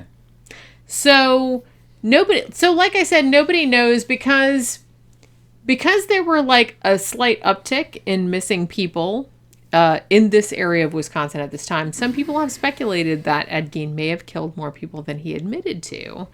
However, they did find, they were able to, match up remains that were found in his house with remains that were, missing from the graves. You know what I mean? So it's kind of unclear whether he killed more people than he said. They do know that he killed 2. I suspect that he also killed his brother. Most sure he people killed his brother. suspect that he killed his brother as well. I'm pretty sure. Although, obviously, he didn't do anything with his brother because he was a dude. I think he killed his brother. But, yeah, so he did admit to wanting to be a woman, wanting to know what it felt like to wear the skin of a woman. He was transgender. And that's what I mean. And I feel like this is another case where had he been raised in a different environment, he might have turned out okay. Yeah. You know what I'm saying? Because being born at the time that he was born, being transgender in 1906, that must have been, because when they went through his stuff, when they caught him and stuff, he was really fascinated by Christine Jorgensen, who was it was a big story at the time. Someone who who was, changing who was doing gender reassessment. And that was kind of a big... Ed Wood. Well, it was a big story. Yeah. Well, he was a transvestite. That's a different thing. No, but Ed Wood was into that woman, Jorgensen. Yeah. He was into Well, yeah, so that was kind of a big story at the time. And Ed Gein was super into that too. So I feel like he was having those feelings, but he didn't know that other people had that, or he didn't have any outlet. Yeah, I think Ed Gein wouldn't have had even those feelings had he had a normal upbringing. I think the gender confusion was put into him by his mom. It's possible. It could be because the mom was so messed up. Right. And the fact that he had this weird love-hate relation, and maybe there was a sexual component to the shit that he had with his mom. That's something that you have to take into consideration also. Right. I don't think he was a transgender by birth. I don't think so. I think he was made that way through his mom. Gender confusion, his mother. It's possible. Although it's possible that he could have been born like that and then that exacerbated it. I mean, and he did He had have... a pretty fucked up mom, and I bet you his mom... That's what I mean. And he had a really messed up... conception of women as a gender. Right, that's also, what I'm thinking. He had this kind of his mom was this perfect angel to him, right? But every other woman was a filthy whore, right? And he felt like he was a filthy whore, so therefore he must be a woman. It's gonna be some shit like that. I do feel. I mean, that's why this case is so fascinating, because this is some fucked up shit. Those are horny fucking women, and they're filthy. I'm kind of horny, so I must be a woman. Yeah. That's what he's doing. Yeah. I think. So the thing about him too is like I said, he confessed to at least killing 2 people. He didn't confess to killing his brother, although I think he probably did that as well. Dude, And now a lot of the body parts that they found, like the nipple belt and stuff like that, they're pretty sure that was from bodies that he dug up. So, as I said, he's not technically a serial killer because he was only convicted of 1 crime. They didn't really want to do 2 because they thought it would be too expensive. Isn't that messed up? So they just convicted him of the 1.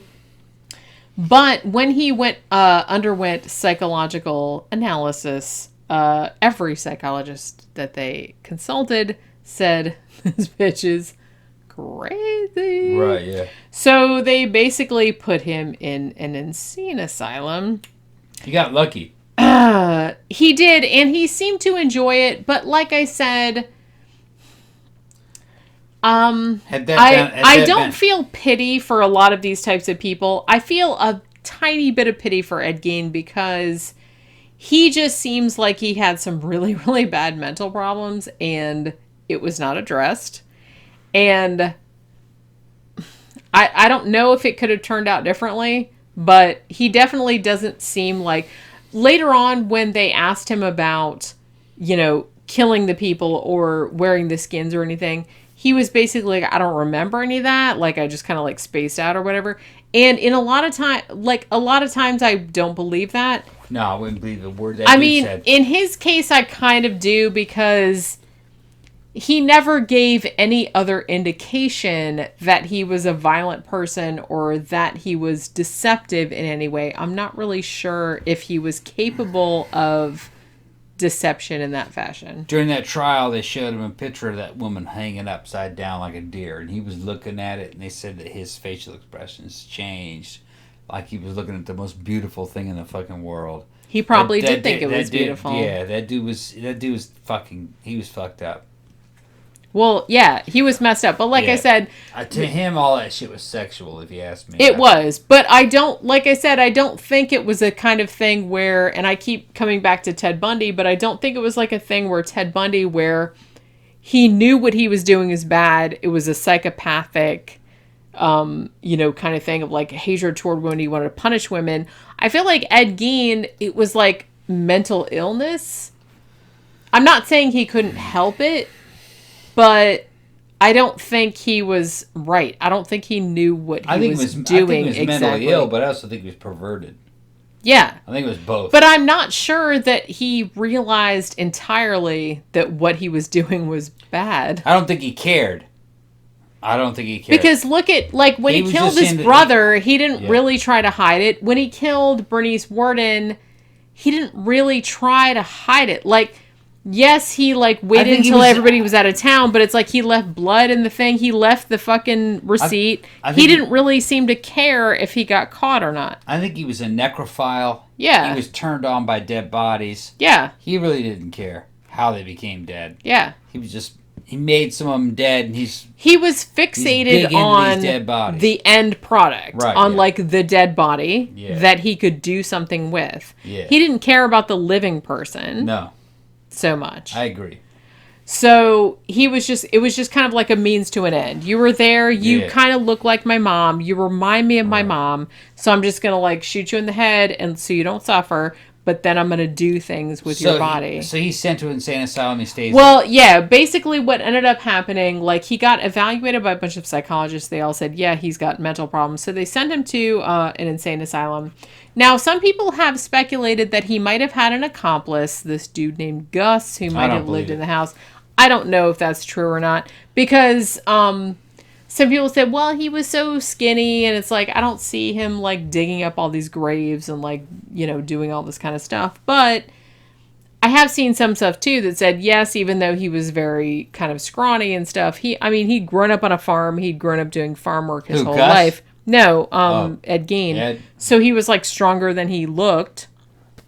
But, like I said, some people have speculated. I don't know who this Gus person is, but that does come up a lot, that at least in his grave robbing days before he started murdering people, that he had, like, an accomplice who helped him, like, dig people up and well, there make could have things been a out guy of the that bodies. helped him, but he would have told he would have given him a different story.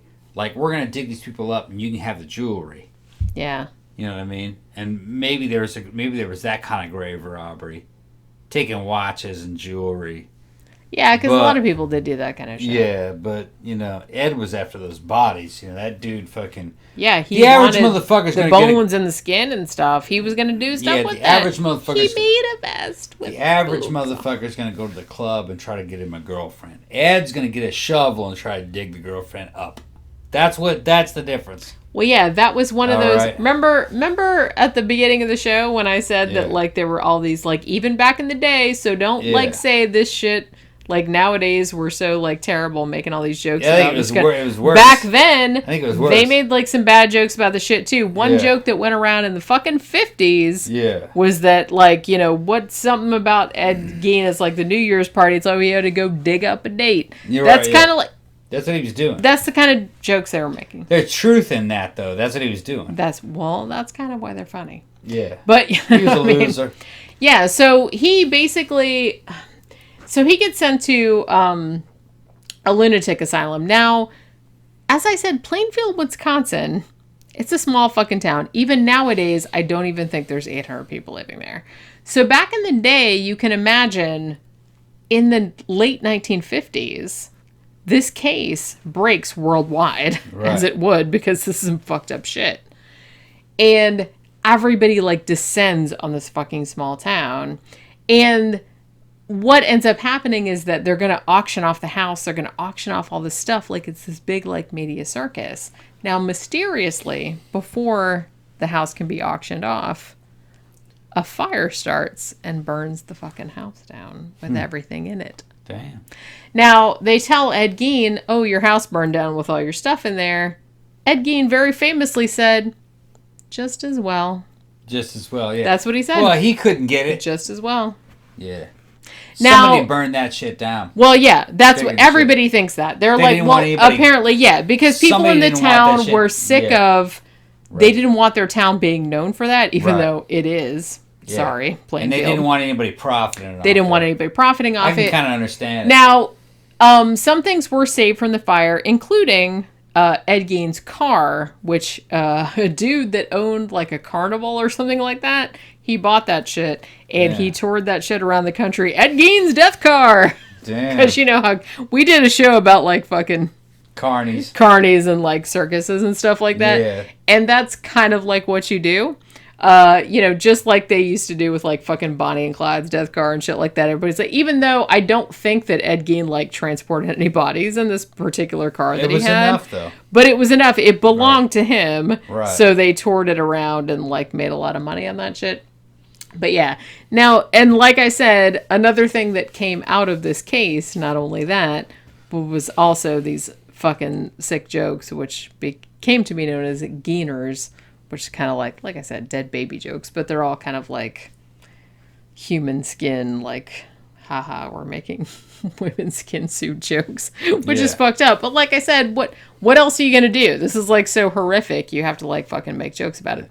So yeah, so they put him in an insane asylum. Now they did actually, he was in the asylum for quite a while. And then after he had been in there for a while, they determined that he was competent to stand trial. So they let him stand trial for one murder. Like I said, they didn't want to do two because it was too expensive. They didn't want to waste the money, I guess. So they just did like the Bernice Worden murder because they had the most evidence for that. And so he got convicted of that, but then they just put him back in insane asylum again because they're like, yeah, he's clearly not right. So they put him back in the insane asylum. And and I'm paraphrasing here, but one of the funniest things that he said was that he really liked being in the insane asylum. It's like, yeah, they treat me really nice and stuff in here, but the other people in here, they're crazy.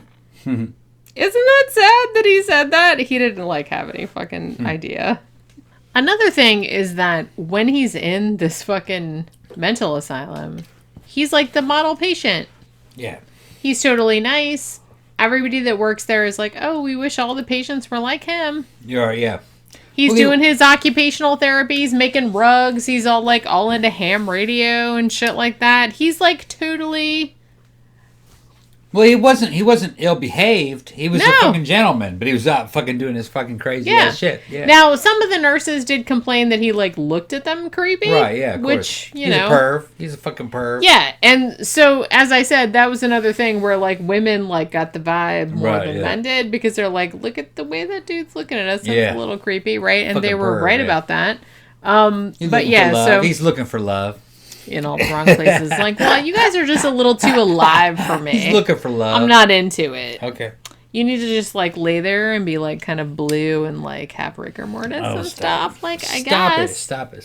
That's messed up. It's like this dude is like, he has problems.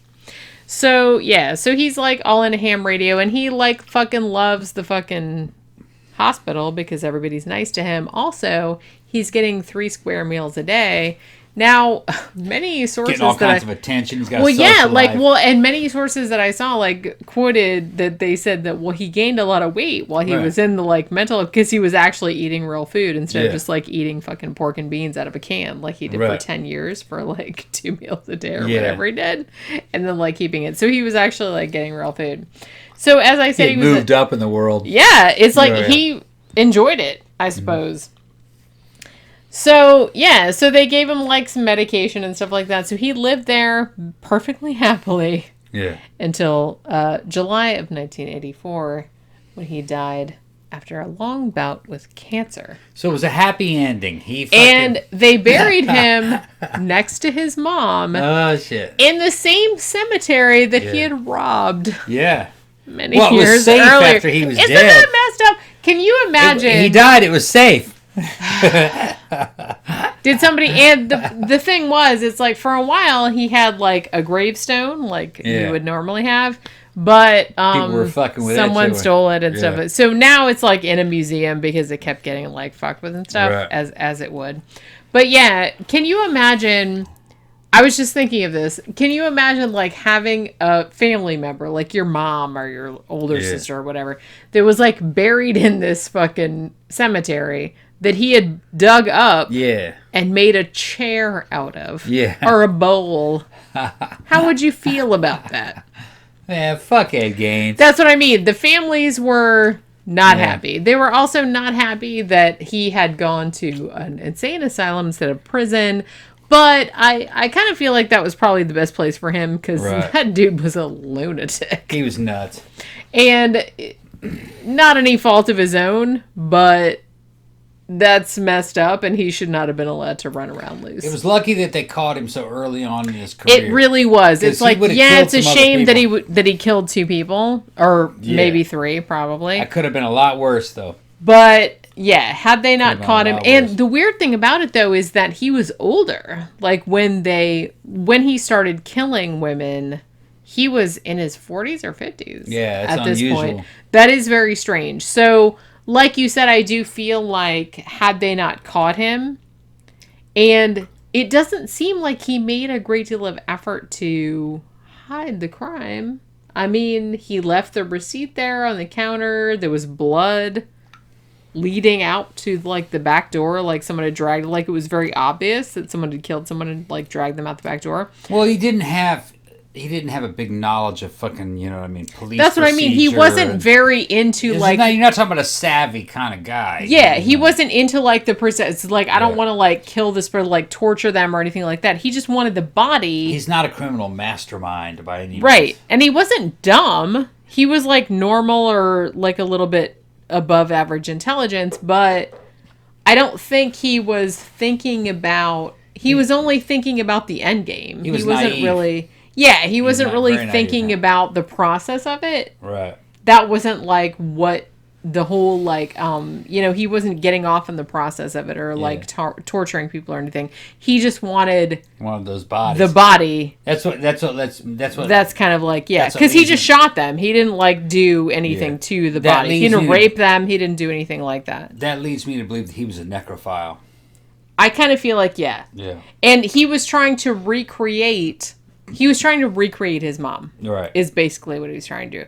Whether he was doing it with a dead body or whether he was, constructing her or embodying her Yeah. by reconstructing her with dead women, that's kind of like what he was doing. And that's messed up.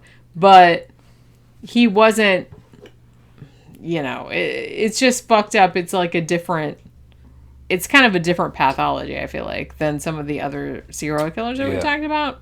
But I can see why this guy became such a cultural touchstone just because the shit that he did was so... I mean, who the fuck would think of that? Especially like back in the 40s and 50s. Who would have thought of doing that kind of shit?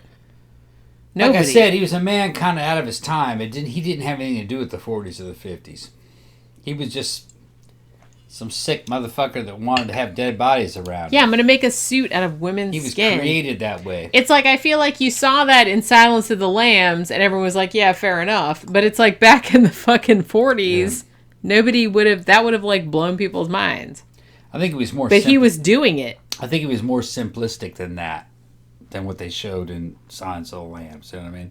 He was just a dude that was turned on by dead bodies, and he wanted to make dead bodies so he could have them.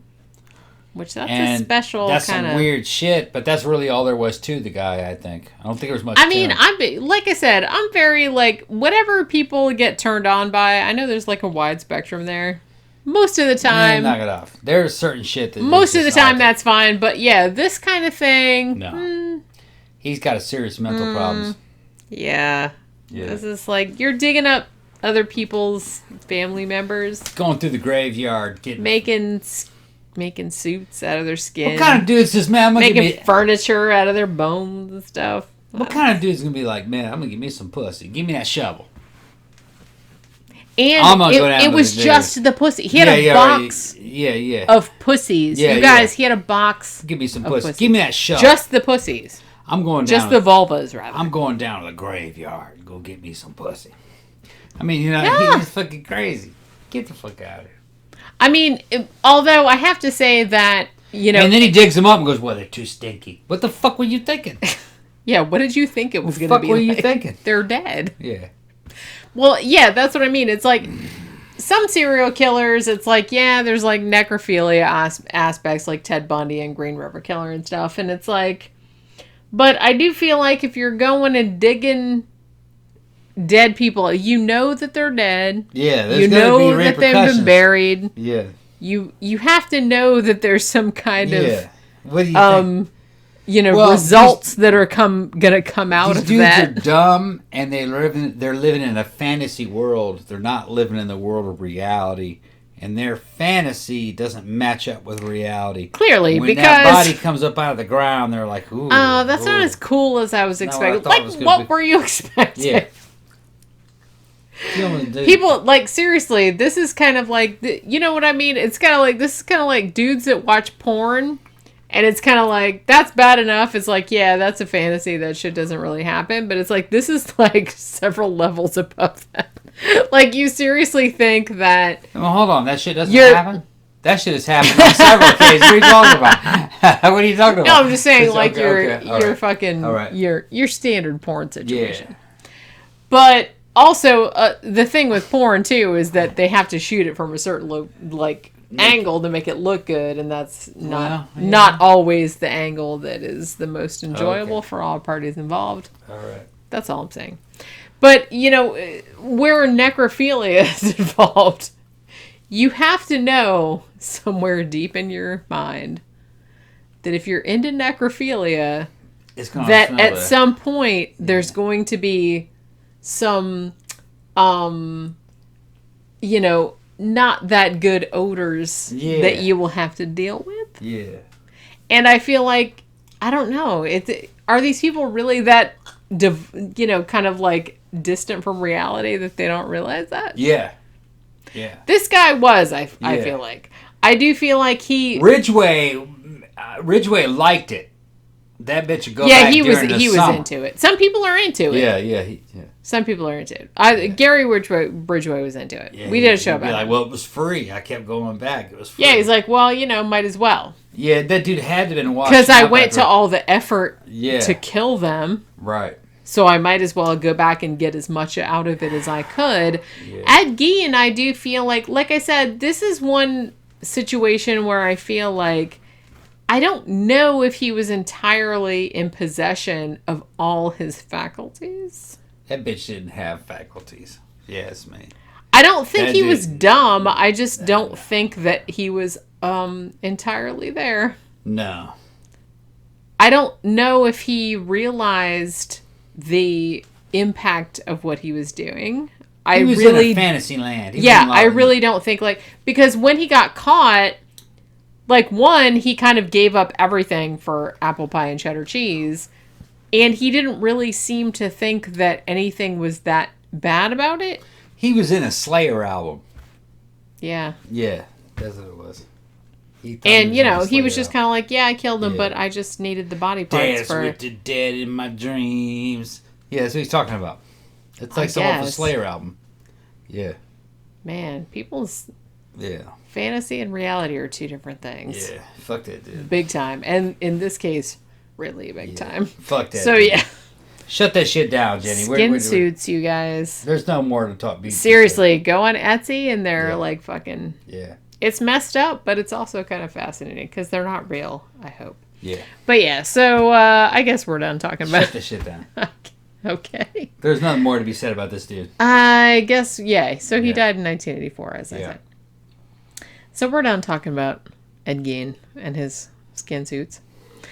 So hopefully you guys have enjoyed this rambling discussion on episode 186. We'll be back next week. We will be back next week. Yeah. Remember, if you like the show, like, share, subscribe on all your social media. Yeah. Facebook, Instagram, Twitter, whatever it is that you do. We're on all of that shit now. Remember, if you'd like to financially support the show, it would be greatly appreciated. You can go to our Patreon page, patreon.com/13o'clockpodcast, or you can go to our blog, 13o'clockpodcast.wordpress.com, and there's a button in the sidebar right there. It's very big. If you would like to give a one-time donation, it goes right to my PayPal account and goes right to our account that we use to, like, buy shit for the show, pay bills, whatever it is that we do with it. And that would also be much appreciated. And I guess that will do it for episode 186. We will see you next time. Bye.